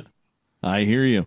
I hear you. Let's get to another question from Danny, and he is asking, regarding magic, they say unexplained science and technology is indistinguishable from magic. How true is that? Although technically right in a way, I find it's often said by those that don't believe in magic at all. They just say it to sound smart. Is magic real? And what is stronger, light or dark? And where does God fit into all of this? So about 18 questions there from Danny. I was going to say, now we get into the real complicated part. Okay, we'll start with the easy part. Is magic real? The answer is definitively yes. Is there white magic and black magic? The answer is no. It is the intention of the wielder that makes it white or dark. Okay, and neither is stronger than the other. It is just a question of, the big difference is black magic tends to be a little bit more, it is a little bit more of a grandstand. White magic tends to work a little bit more subtly with the natural energies. Because what an actual magician does, and I'm not talking your stage mage. Okay, we're not talking David Copperfield type thing. But what they actually do is they work with the natural energy and just guide it. So is it real? Very much. There is the ancient race, which is actually in Center Earth, are very adept at it. And they do manipulate it in such a way that mankind, if they would ever rise up and decide that there was going to be a fight, mankind would have a problem. It would cease to exist. Now, that said, where does God fit into it? Well, we could get into a real complicated question there. But if we think of it in the way it's put in the Bible, God created everything. That would just be one of the everything. Interesting. Okay, I think that's the safest way to do that. Otherwise, we get into one heck of a conversation. Right. All right, let's move on. Gail is asking, have you ever heard from the blue alien Dawn that you have in your photo? I haven't spoken to him in probably 2 years now. I know he did settle on Earth. But do I know where? No. And I'm only surmising that his compatriot probably settled as well. But I haven't been in contact with any of them in likely 2 years now. Interesting. Why do you think that is? Because I'm a recluse. Oh, so it's your fault. Well, I don't need to talk to that alien. What the hell? Well, understand, to me, whether it's human, whether it's a gray, whether it's a Wara, doesn't matter. They're just people. Right. I hear you. All right, let's move on to another question here. This one from Uncle Dale. Why doesn't Mobius show up in orbital mechanics? Well, the best I can tell you there is they're not bothering to calculate it. Because NASA knows about it. That's how I stumbled across it. Threw me for a loop because I knew there was I knew about Cruenia, which is the one between Mars and Jupiter, and I knew about Vulcan. But when I was poking around, I came across that one and went and checked it out. But why Terran orbital mechanics don't take it into consideration, I don't rightly know. I suspect that, and it is literally a suspicion, that the Terran governments have been told, no, you're not colonizing our planet. And if it were revealed, let's face it, there's a staggering number of people that would really push for colonizing. basically looking at it going, well, we know about it, we should be able to colonize. But the thing is already occupied. And every time mankind tries to colonize or tries to move into an area that's occupied, it usually gets met with a lot of resistance. Right. Right. Okay, let's move on. Summer is asking, Keith, you mentioned that Pleiadians couldn't physically be on Earth, but what about Audrey you interviewed in 2016? I'm going to answer that one, if you don't mind. Not at all. Audrey isn't real. One of my investigators did a lot of research on him, and let's just say that he isn't what he thinks he is, or what he's proclaiming to be. That's why we've never had him back on the show, because we found some very serious proof that Audrey is not an alien at all. So that's why it's pulling your leg. Pulling your leg, Summer. Do not fall for it. That's what's wrong with this field, is people like that trying to take advantage of people. I appreciate you filling us in on that one. Yes. So let's move on. Joey is asking, don't the off-worlders have someone on our side, double agents trying to help us, or you personally, Keith? Double agents? Very unlikely. Are there people working with humans? The answer is definitively yes. The biggest problem with the double agent concept is, much as on Earth, a double agent is usually locked up forever and a day, or they just go missing. It's a whole lot messier from the consortium standpoint. And besides that, the off-worlders, on the whole, do not think in those terms. Do I have friends in, as it were, high places? Absolutely. One of my best friends is Kulak, who happens to be a Strazazian. Oh, tell us about Kulak. Well, aside from being 8 feet tall, so I have to look up to him. Very gentle, he's got a heck of a sense of humor, but you don't want to take him off, because he will accidentally rip somebody's arm off. I know of one case in particular where all he did was reach out for he was technologically cloaked, but he just wanted to let the person know he was there. So he reached out and touched the person's shoulder, and you physically watched the shoulder drop out of joint. And if you can picture a reptile smiling, he pulled his hand back really, really quickly, and he looks at me and goes, "Oh, fragile, aren't they?" And that was just by touching.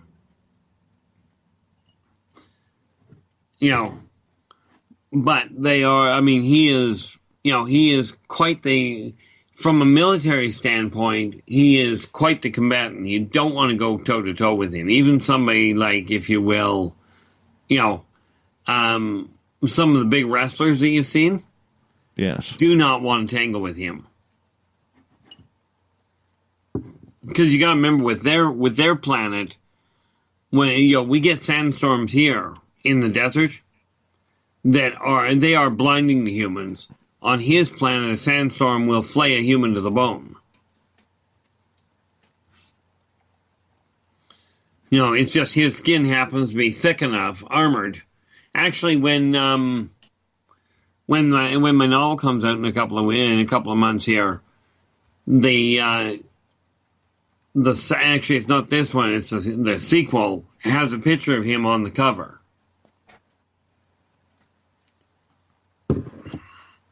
All right, let's move on. Catherine's asking, hi, Cat the Kit, in the chat room.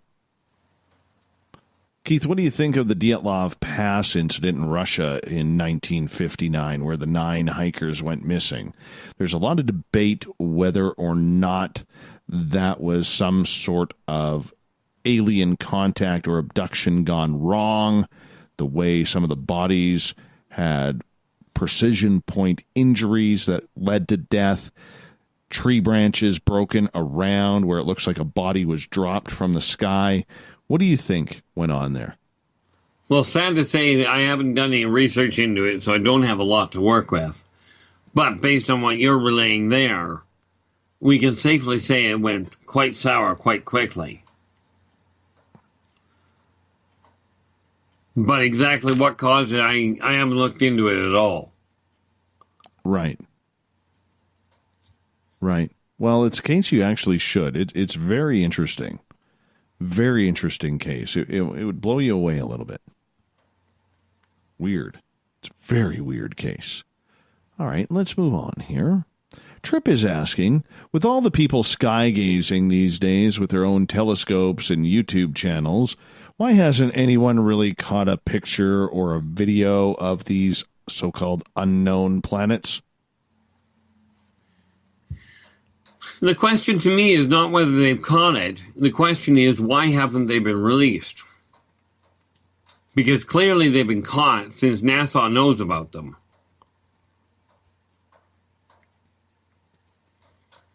You know, that's where the real question sits. I suspect what's happened is the people that have seen them have reported them and then been hushed. You know, that I've identified there are 12 planets in orbit around Earth. Okay, everybody's told there's 9. Mm-hmm. And we won't go into the issue of changing Pluto from a planet to a planetoid or whatever they want to call it. We'll scrap the title debate. You know, but that I know of there's... Yeah. Go ahead. Yeah, that I know of there's 12. And obviously, the reality is that since NASA knows about them, somebody has come across them.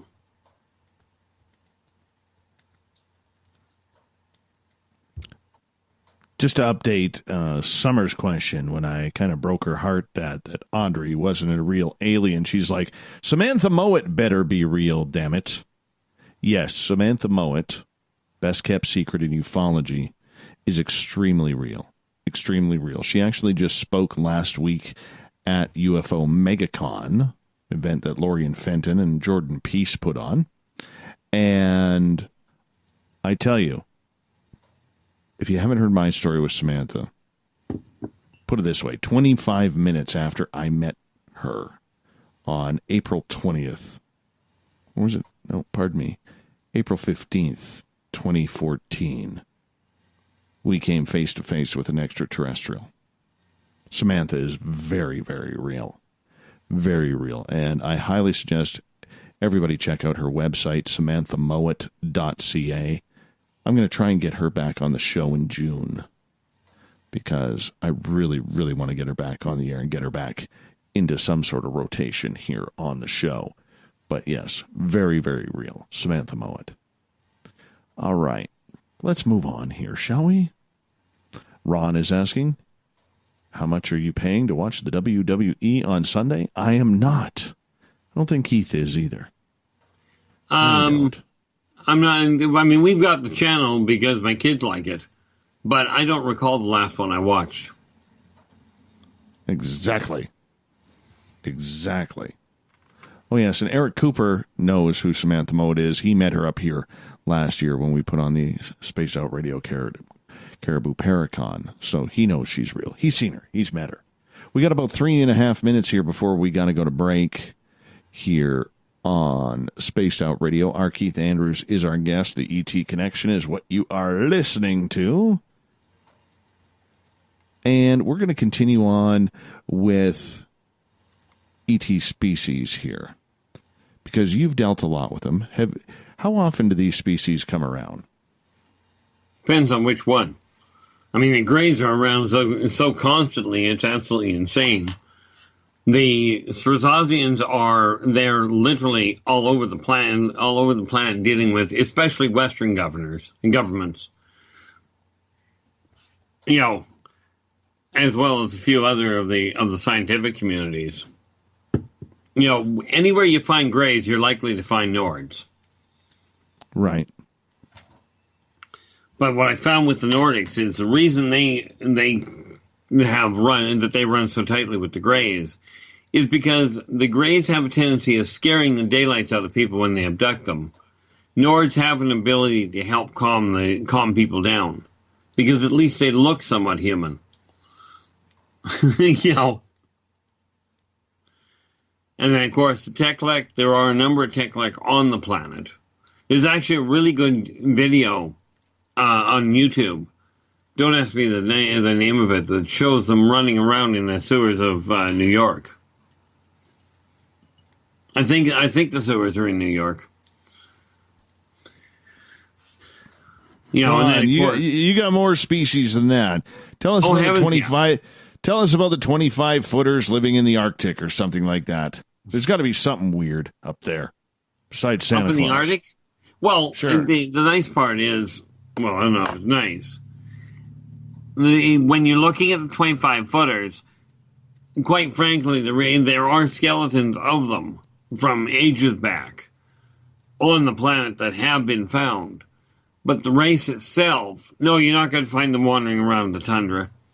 Primarily, if you were, you'd have seen them a long time ago. However, there are a number of the, if you will, the half giants that are only 13, 14 feet tall in Hollow Earth. The 25-footers are in a ship right now, and yes, they are, and they do return to see how mankind is evolving. But it's more like a science expedition in their case. They watch the civilization, not the individuals. Okay. But, I mean, when you're talking about the races that are running around here, the Wara, if you go into the jungle areas, oddly enough, you'll also find them periodically. Like, I know of one location in specific over in Maine where the Wara hang out. And they've literally set up a home there.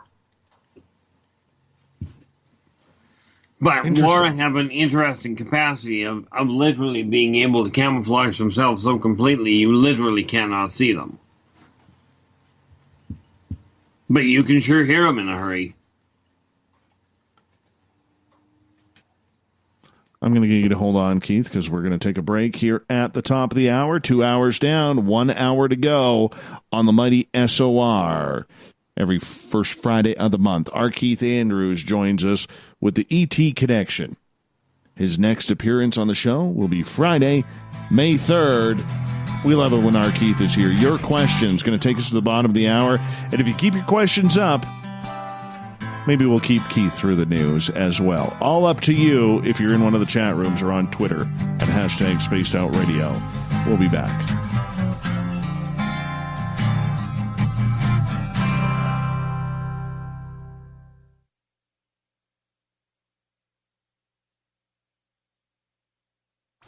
Come hang out with Spaced Out Radio, where we own the night. This is Carl. You can follow Dave on Twitter at Spaced Out Radio, and during the show, use the hashtag Spaced Out Radio to chat with us live. On Instagram, at Dave Scott SOR. On Facebook, give our page a like, Spaced Out Radio Show. SOR archives are free on YouTube at Spaced Out Radio. Come join us, or I will come join you. See you at your window. At spacedoutradio.com, we have a little bit of everything for you to stay up late. So while you're there, check out our SOR Newswire, where our team brings you stories of the weird and strange to the WTF from around the globe. News on Bigfoot, UFOs, paranormal, Darwinian-type crime tales. It's the stories that the mainstream media usually won't touch. Well, we got them all on the SOR Newswire, only at spacedoutradio.com. You're listening to Spaced Out Radio Live with Dave Scott on the Deep Talk Radio Network.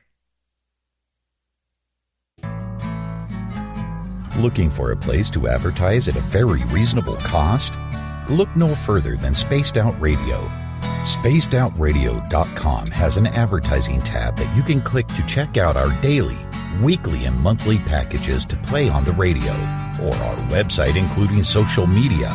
From commercial spots to banners, we have it all. Check out our competitive pricing today.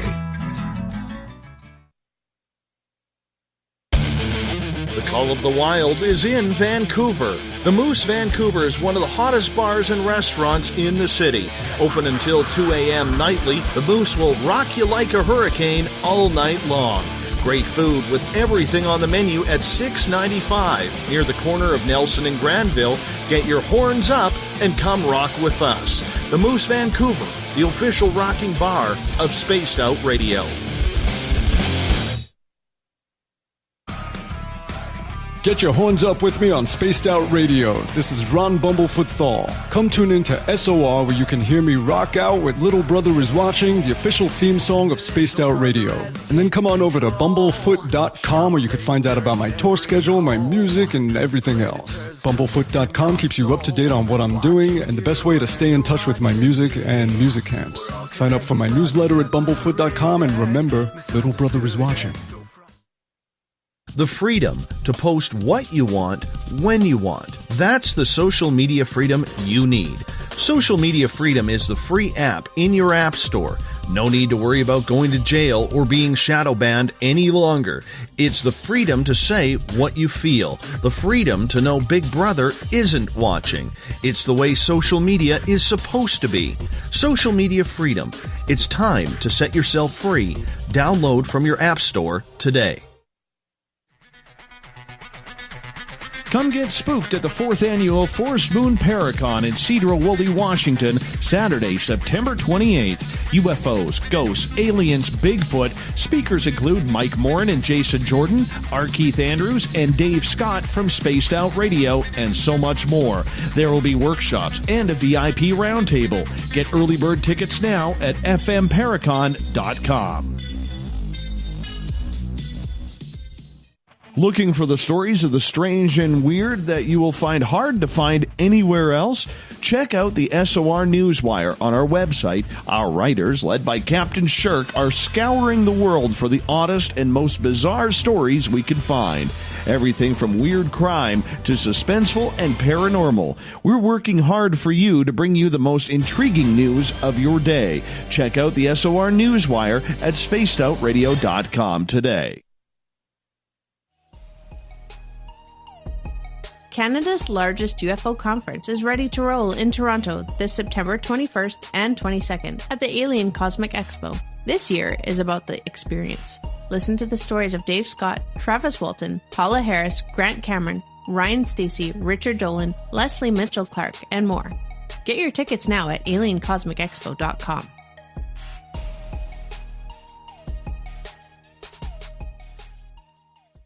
Heading to Vancouver and looking for a night on the town? The Moose Vancouver is the bar that never stops rocking until 2 a.m. every night. The Moose has great food with everything on the menu from $6.95 to $8.95. Fantastic, vibrant staff and rock and roll that will bring you back to when the music was real, the hair was long, and the guitars were rocking.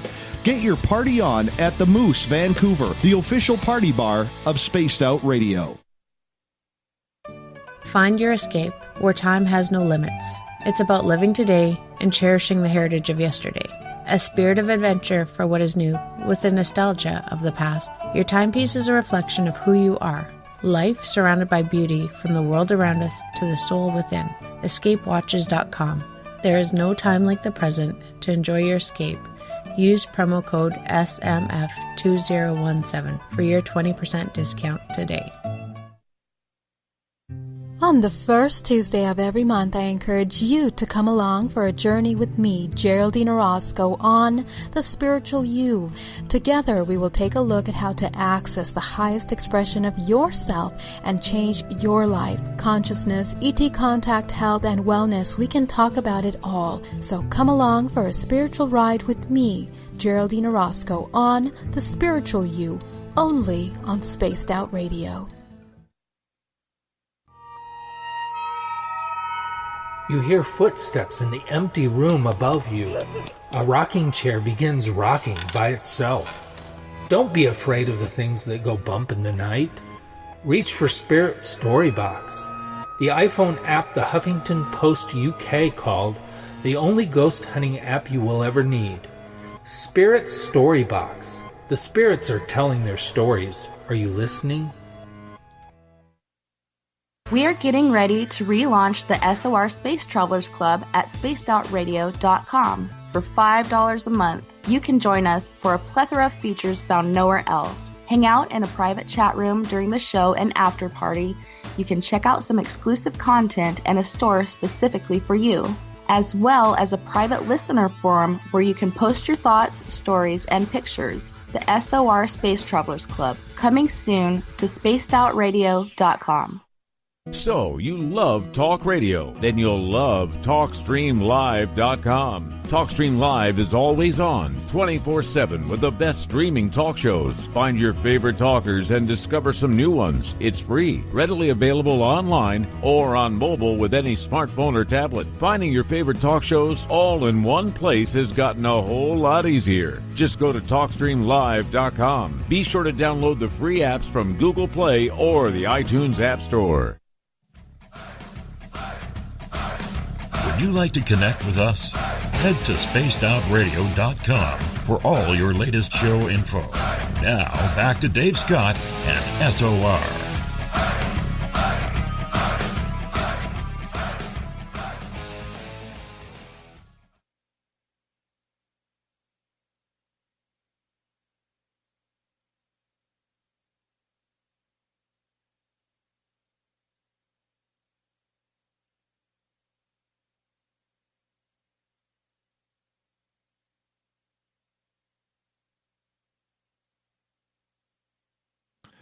Welcome back to the third and final hour of Spaced Out Radio tonight. I am your host, Dave Scott. Great to have you along for the ride.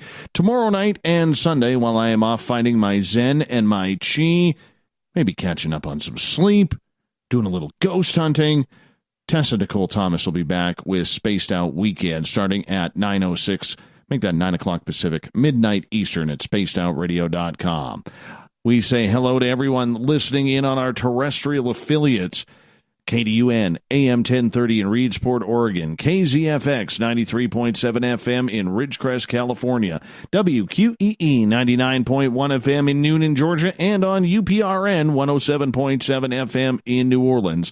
On the digital side, hi to everyone listening in on Revolution Radio and Deep Talk Radio. Good to have you with us. Don't forget, you can check out all of our archives for free at youtube.com/Spaced Out Radio. Just do me the favor, hit that subscribe button. The Desert Clam has set the password for tonight in the SOR Space Travelers Club. Trattore. Trattore is your password.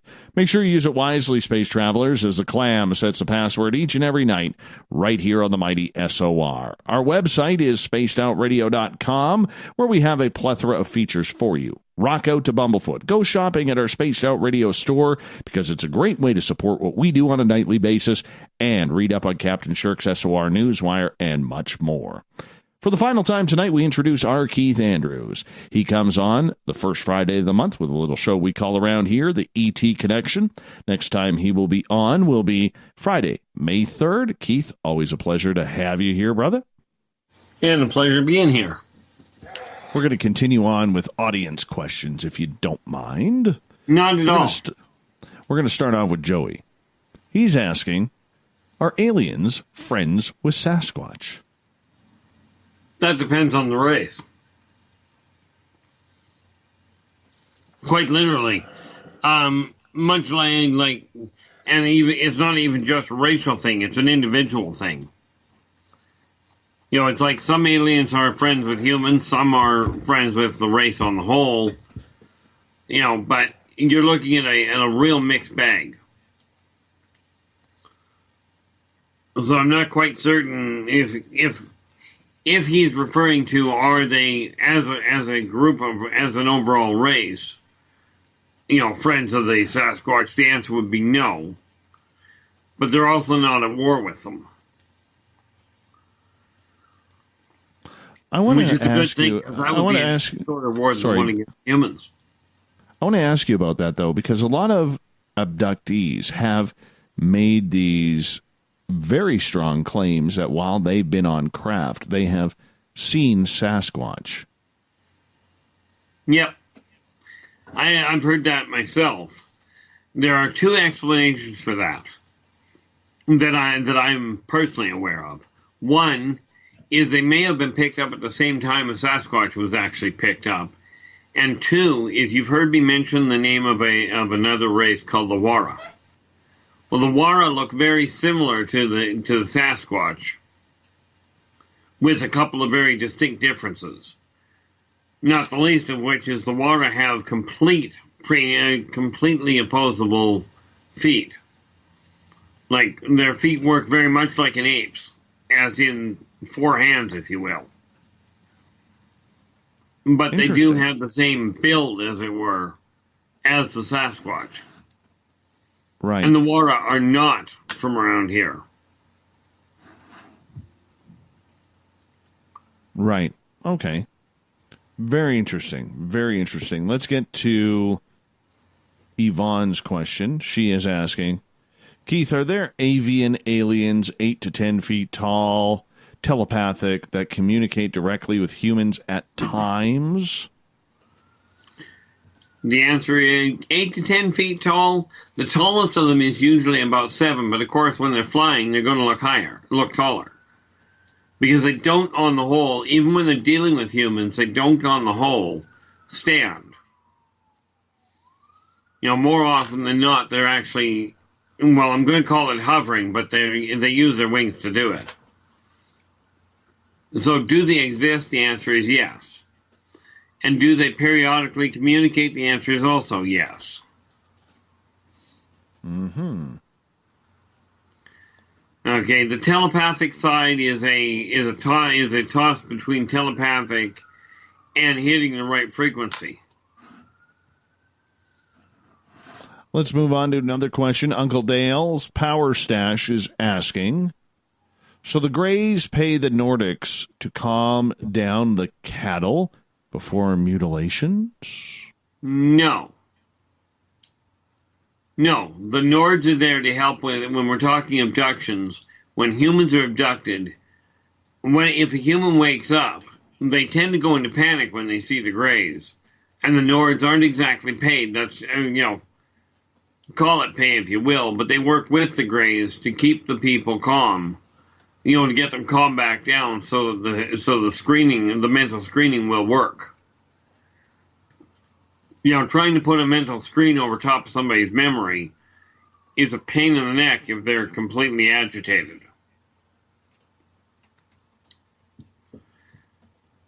It's kind of like a nurse is, a nurse comes in to help the doctor, while the Nordics come in to help calm the, if you will, patients. But when you're talking about the cattle mutilation, number one, you don't have to calm a cow down. They're killed. They're just simply knocked out. Right, knocked out and terminated. Interesting. Have you ever gone to YouTube or any other video channel and seen any videos of what you actually truly believe people have captured aliens? Absolutely. There's a lot of CGI and a lot of fakery out there. What ones stick out for you? The one that does, and I can't tell you where I stumbled across it, but there is one showing a couple of reptilians in a sewer system. And it's a pair of them running the video is set up looking laterally down a storm drain, like underground. And you see a couple of these things run past it. A really big one and a smaller one.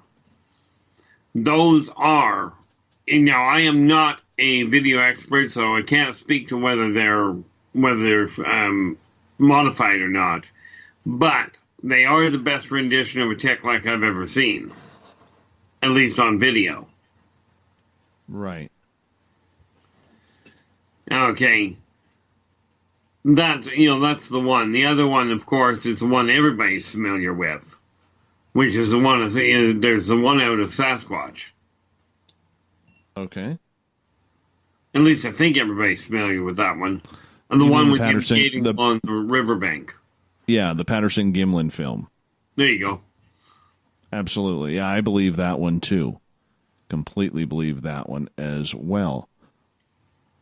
But those are the only ones I've seen that really stand out. Okay. All right. Let's move on here. Joey is asking, in what ways have aliens interfered with Earth history? 1986.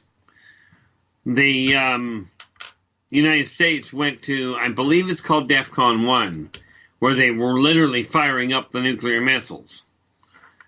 And this was actually revealed, but the aliens dropped in over top of all the missile silos and shut down the nuclear reactors. You know, the nuclear warheads. Didn't shut the missiles themselves down, but disconnected the entire nuclear armament.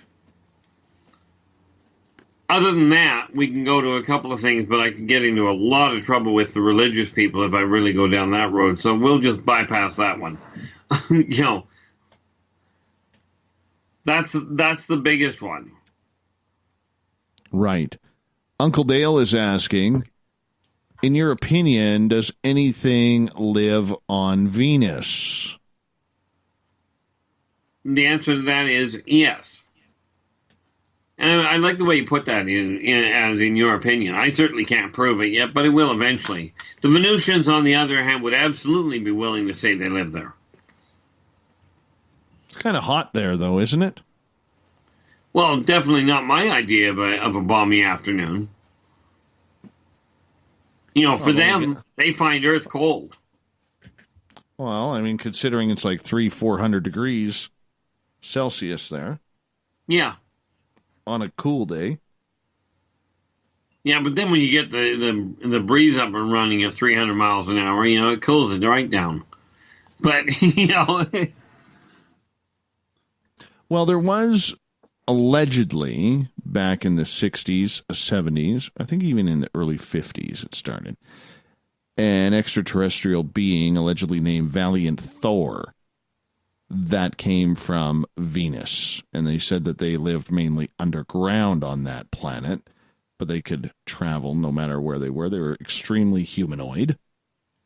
Have you ever heard that story? Yep. Same as Martokians used to be here. The Martokians and the Venusians you do not want in the same room. Martokians, by the way, are the people that actually live on Mars.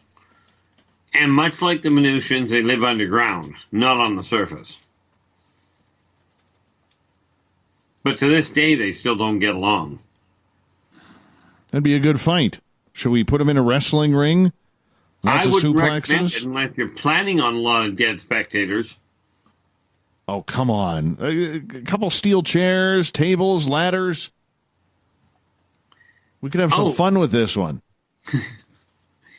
It would be a fight to remember anyway. Excellent. But personally, I'm just going to get it filmed and I'll watch it over the vid. Let's get back to Uncle Dale's Power Stash with another question. More about alien interference. Is there anything long-term on this planet that has been affected by them? Well, if we talk long-term, yeah. But we have to actually go way back to see what the long-term effect is. And that would be the evolution of the human race. But understand, the human race started here. It wasn't that they were planted here. It was that they were modified and grown here. And evolved here, more to the point. Evolution with a hand. Other than that, there have been a number of cases in history where they have had a direct impact on things because in their eyes they had to at that point. That and the fact that, and in the early days when the off-worlders started coming here, they didn't have the guidelines that they got now that stop that kind of thing from happening. How? See, the reality is once the consortium moved into the area and said, no, we're not having this happen anymore, then a lot of the direct interference got terminated. How come? Well, because the consortium came in and went, no. Humans are the ones that evolved here. Therefore, being the most of the dominant surface-dwelling, technologically advanced race on the planet, they are the ones that are going to be the caretakers of this planet, and you guys are going to knock off your interfering. Okay, there was quite the bloodbath on the in orbit when they started enforcing that one. Because for the longest time, the Sol system was on the fringes of the consortium's influence. So it was, if you will, a frontier planet. Or a frontier system is more to the point. I see. All right, let's move on here. Joey is asking, have you ever taken a selfie with aliens? Well, heck, I haven't taken a selfie with humans. Oh, come on. Dawn? You got the photo of Dawn? I don't call that a selfie. I wasn't taking the picture. Close enough. And the answer to the question, though, aside from Dawn, no. In all fairness, the picture of Dawn that was taken of me and Dawn wasn't by my request to start with. I just didn't argue the point. I hear you, but explain Dawn for people who have never heard that story, because that is such an interesting story, Keith. And we haven't talked about that in, well, probably 8-9 months, if not longer. No, that's actually one of the other books I'm working on. Basically, Dawn is Pleiadian, but he is a Pleiadian hybrid. He's only half Pleiadian. Okay, so as it turned out, now bear in mind when he showed up at the Experience Your Speak conference in Portland, Maine, and if I remember the year correctly, it would be 2015. But when he showed up, there are, I think I've got information from 18 witnesses that saw him, that were there when he arrived. The funny thing about it was he had no understanding at all of what money was for, right?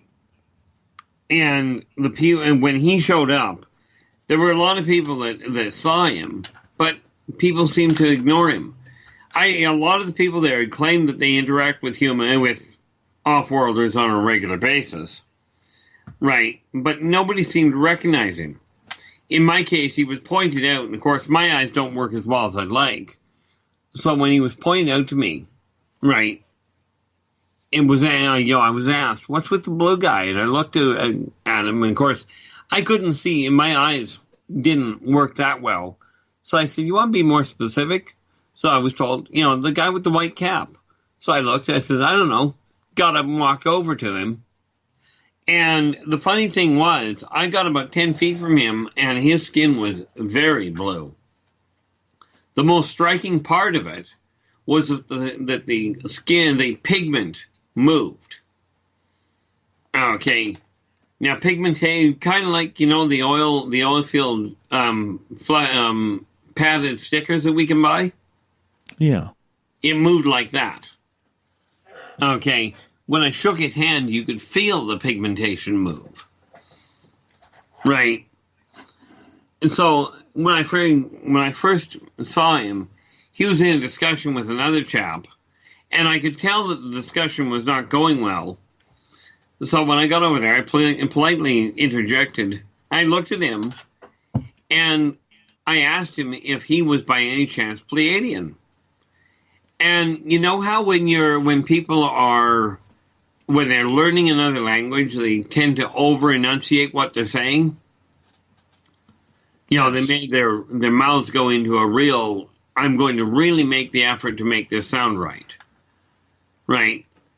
And Don looks at me and he goes, "Yes." So, of course, because of the fact that I am the way I am, I welcomed him to the event, told him, of all the places he could have shown up, this was probably the best one, right, considering that's what they were here for. And then I went on to tell him about another chap I'd seen a few years back, an actual Martokian. Of course, every time I'd mentioned the Martokian to other people, they'd all gotten really confused, like, what the heck is that? When I made the comment to Don, he got really excited about the fact that they were here and wanted to know what the guy was here for, how long ago it was, what he was doing. Like, there was just a plethora of questions from him, right? And Don did explain that he was what was called, he was trained as a shifter. He physically had the ability to alter his pigmentation to make it look more human. Right. He was rather surprised when I ended up calling him out on what he was in the first place. The really striking part about the whole thing, though, was, he was there. He was there actually for Travis Walton's experience.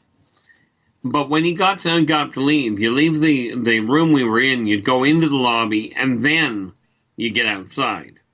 Well, I watched him leave the room we were in, and he only got halfway across the lobby before he literally faded out, much like the old Star Trek transporter. When I started doing the research, talking to other witnesses, because everybody, of course, was, when we had the conversation, we just got the picture of him right before he left. I asked him then if it was okay if we showed other people, and he said, "I don't mind if you show people in person, but do not post it." I said, "Okay." I said, "You have my word. I will not post it until such time as I get word from you directly that it's okay." Well, it was over a year before I saw him again, and then I got the permission to do so. And Dave, you remember the flack I got about saying I had the picture and wasn't willing to show it to anybody. But as it turned out, when I was talking to the witnesses, even the people that claimed that they had dealt with off-worlders on a regular basis, none of them recognized him for what he was. Right, and none of them thought about talking to anybody about it until the next morning when everybody was talking. And I just popped in and said, "Yeah, I got a picture of him." Turned out somebody else had actually seen him arrive, or more to the point, seen them arrive, in much the same way I had seen them leave, as in they just materialized. Even the hotel staff were getting a staggering number of guests that were asking them where the blue people came from. Right, where the blue people at the conference came from. And these were people that were not attending the conference, they just happened to be staying in the hotel.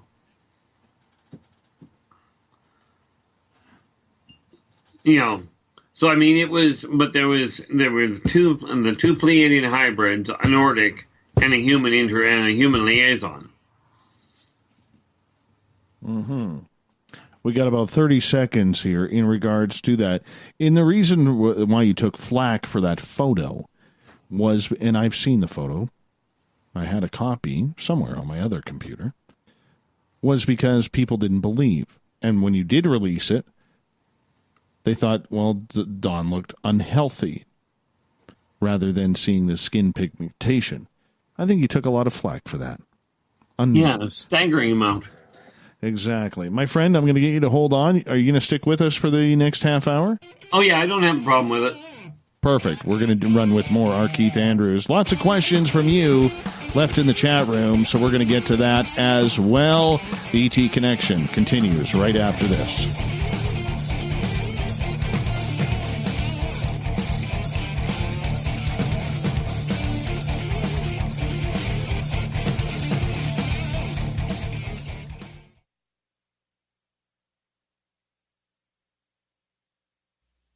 You're listening to Spaced Out Radio Live with Dave Scott on the Deep Talk Radio Network.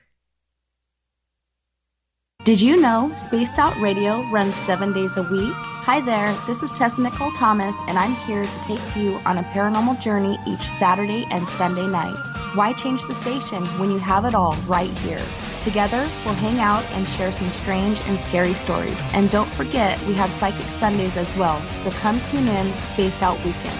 We get going at 9 p.m. Pacific, midnight Eastern, only at spacedoutradio.com, where we own the night. Coming soon to our website, spacedoutradio.com, is the SOR Space Travelers Club. For just $5 a month, you can get into a private area on our site where you can hang with other listeners in our chat room, post in our forum, and check out a bunch of exclusive content and store that won't be found anywhere else, including a nightly after-show party with Dave. It's going to be the best $5 a month you're going to spend. The SOR Space Travelers, only at spacedoutradio.com. So, you love talk radio? Then you'll love TalkStreamLive.com. TalkStream Live is always on, 24/7, with the best streaming talk shows. Find your favorite talkers and discover some new ones. It's free, readily available online or on mobile with any smartphone or tablet. Finding your favorite talk shows all in one place has gotten a whole lot easier. Just go to TalkStreamLive.com. Be sure to download the free apps from Google Play or the iTunes App Store. We're bringing scientific thought to the paranormal. Hi there, this is Spaced Out Radio scientist Chris Cogswell. Join me, Chris Zuger, and Dave Scott the second Wednesday of every month, where we break down the who from the woo when it comes to everything paranormal. We'll investigate and try to bring sensible answers to those straight and sometimes outlandish questions people have. Hey, not everything is an answer, but we'll do our best. Listen in to Reality Paranormal only on Spaced Out Radio. Visit purpleplates.com today. For over 40 years, the Purple Energy Plates have been delivering amazing results for their many customers. Inspired by the great genius Nikola Tesla, the harmony, healing, and energetic effects of the plates have proven over and over to be beneficial and often miraculous to thousands of customers. Check their site for daily specials and choose from their many energy products. You won't be sorry. Visit them today at purpleplates.com. Coming up this September 21st and 22nd, all UFO eyes will be focused on Toronto for the 4th Annual Alien Cosmic Expo. Come listen to some of the biggest names and experiencers in ufology. Travis Walton, Paul Hellyer, Richard Dolan, Paula Harris, Grant Cameron, Randy Kramer, and Spaced Out Radio's own Dave Scott. Tickets are on sale now at aliencosmicexpo.com. Hello, this is your guitar man, Ron Bumblefoot THAL, and I have to tell you, I love the response I get for Little Brother is Watching from Spaced Out Radio fans. It's amazing how music can inspire and make people think deeper about what's going on in the supernatural world. You can head over to my website, bumblefoot.com, to check out my music, my guitar workshops, my touring, even check out some of the hot sauces that I'm working on. And make sure you keep on listening, because with Spaced Out Radio, you know Little Brother is watching. Come get spooked at the 4th Annual Forest Moon Paracon in Cedar-Woolley, Washington, Saturday, September 28th. UFOs, ghosts, aliens, Bigfoot. Speakers include Mike Morin and Jason Jordan, R. Keith Andrews, and Dave Scott from Spaced Out Radio, and so much more. There will be workshops and a VIP roundtable. Get early bird tickets now at fmparacon.com. Are you tired of being blocked, shadow banned, or placed in jail for simply posting your thoughts on social media? Social Media Freedom can take care of that for you. Social Media Freedom is the newest and one of the best free new apps that allows you the freedom to post what you want, when you want. It takes seconds to download from your app store. Come join the tribe at Social Media Freedom. It's time to set yourself free.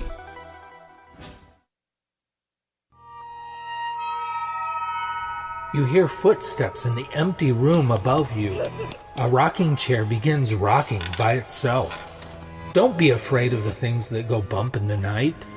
Reach for Spirit Storybox, the iPhone app the Huffington Post UK called the only ghost hunting app you will ever need.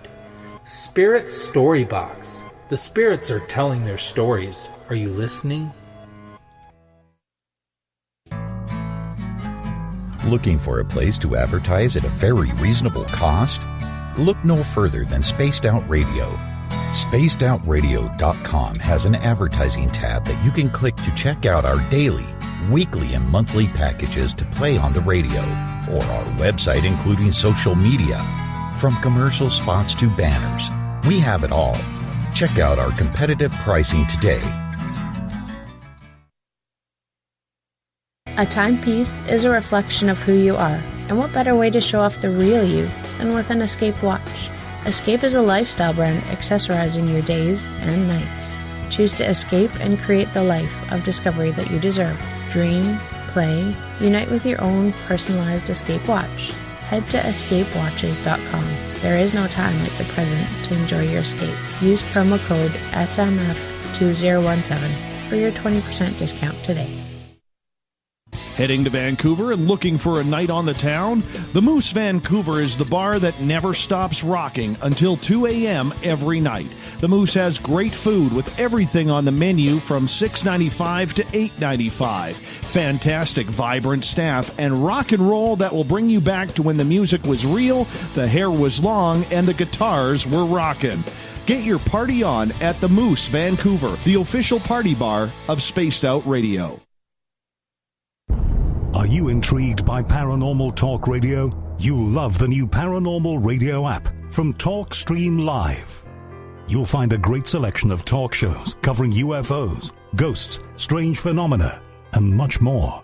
Download the Paranormal Radio app now and start listening to the very best in paranormal talk entertainment, including the network you're listening to right now, the Paranormal Radio app, free in Google Play and the iOS App Store.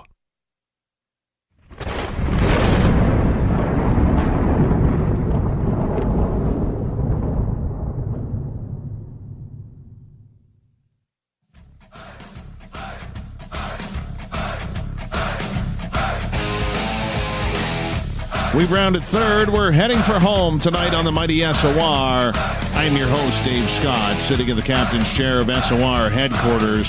Great to have you along for the ride.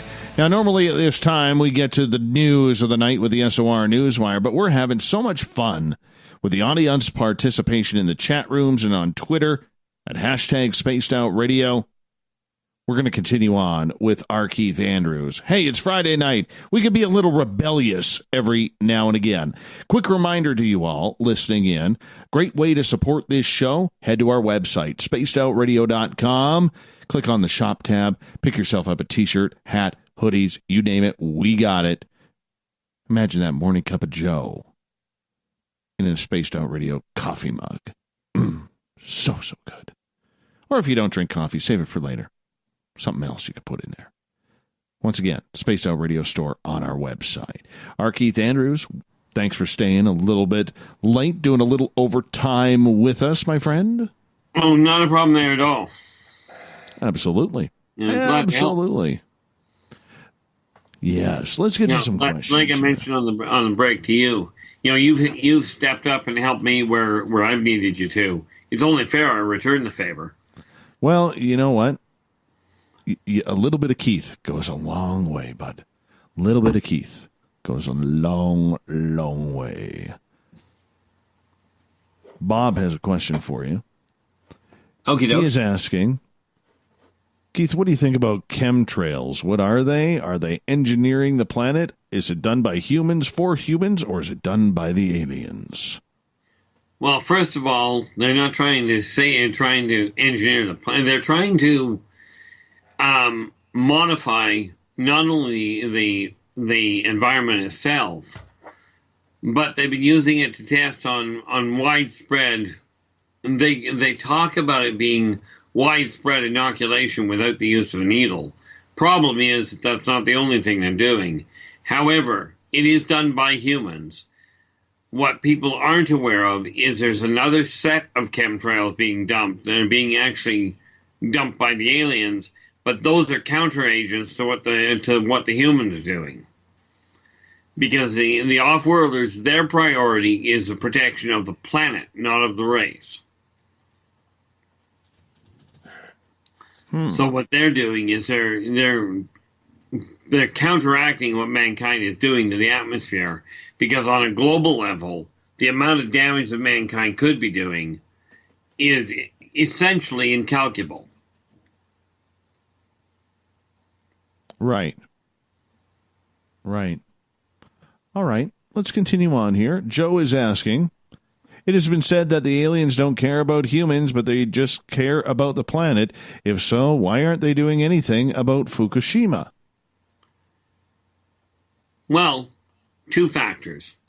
One, Fukushima was a man-made mess. Two, on the global scale, is not having a long-term effect. Mankind has the technology and the ability to clean up the mess. They are just choosing not to focus their energy there. Instead, they're focusing their energy in a number of places that are, according to the off-worlders, pointless. And aside from the immediate local area that is having the ecosystem damaged, understand from a global standpoint, the long-range impact is negligible.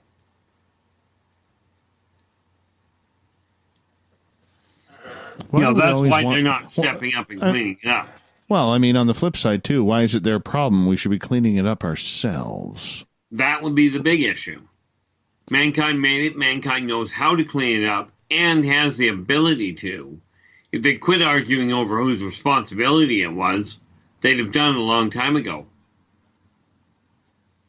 Very understandable. Let's move on to another question. This one comes from Kat, who is asking, what is non-Terran chemistry like? Intriguing. First of all, you have to look at triphasic interaction, which that probably sounded Swahili. Depending on whether we're talking, well, chemistry is simply the chemical side of it. There is some interesting interactions that they've managed to pull off, simply because they understand more on the subquantum level of the interaction, as well as the sonic and magnetic impact on various elements. So they modify what part of the chemical reactions they work with are not done just chemical to chemical. They do it also on a photobombardment, or photonic bombardment, if you will. So they can get a better energy output on less material than what mankind has figured out. Right. Right. Okay. Over on Twitter, Greg is asking, Keith, which groups of extraterrestrials use holographic implants exclusively? Exclusively? None. Yes. There are none that only use holographic implants. Okay. The reason for that is because, well, let's face it, there's more than one type of technology that all of them use. But a lot of, like, the consortium itself, the radio command is one that uses it a lot. But that's because of the fact that they've got the focus on the technology to do it. Because their whole focus is on communication.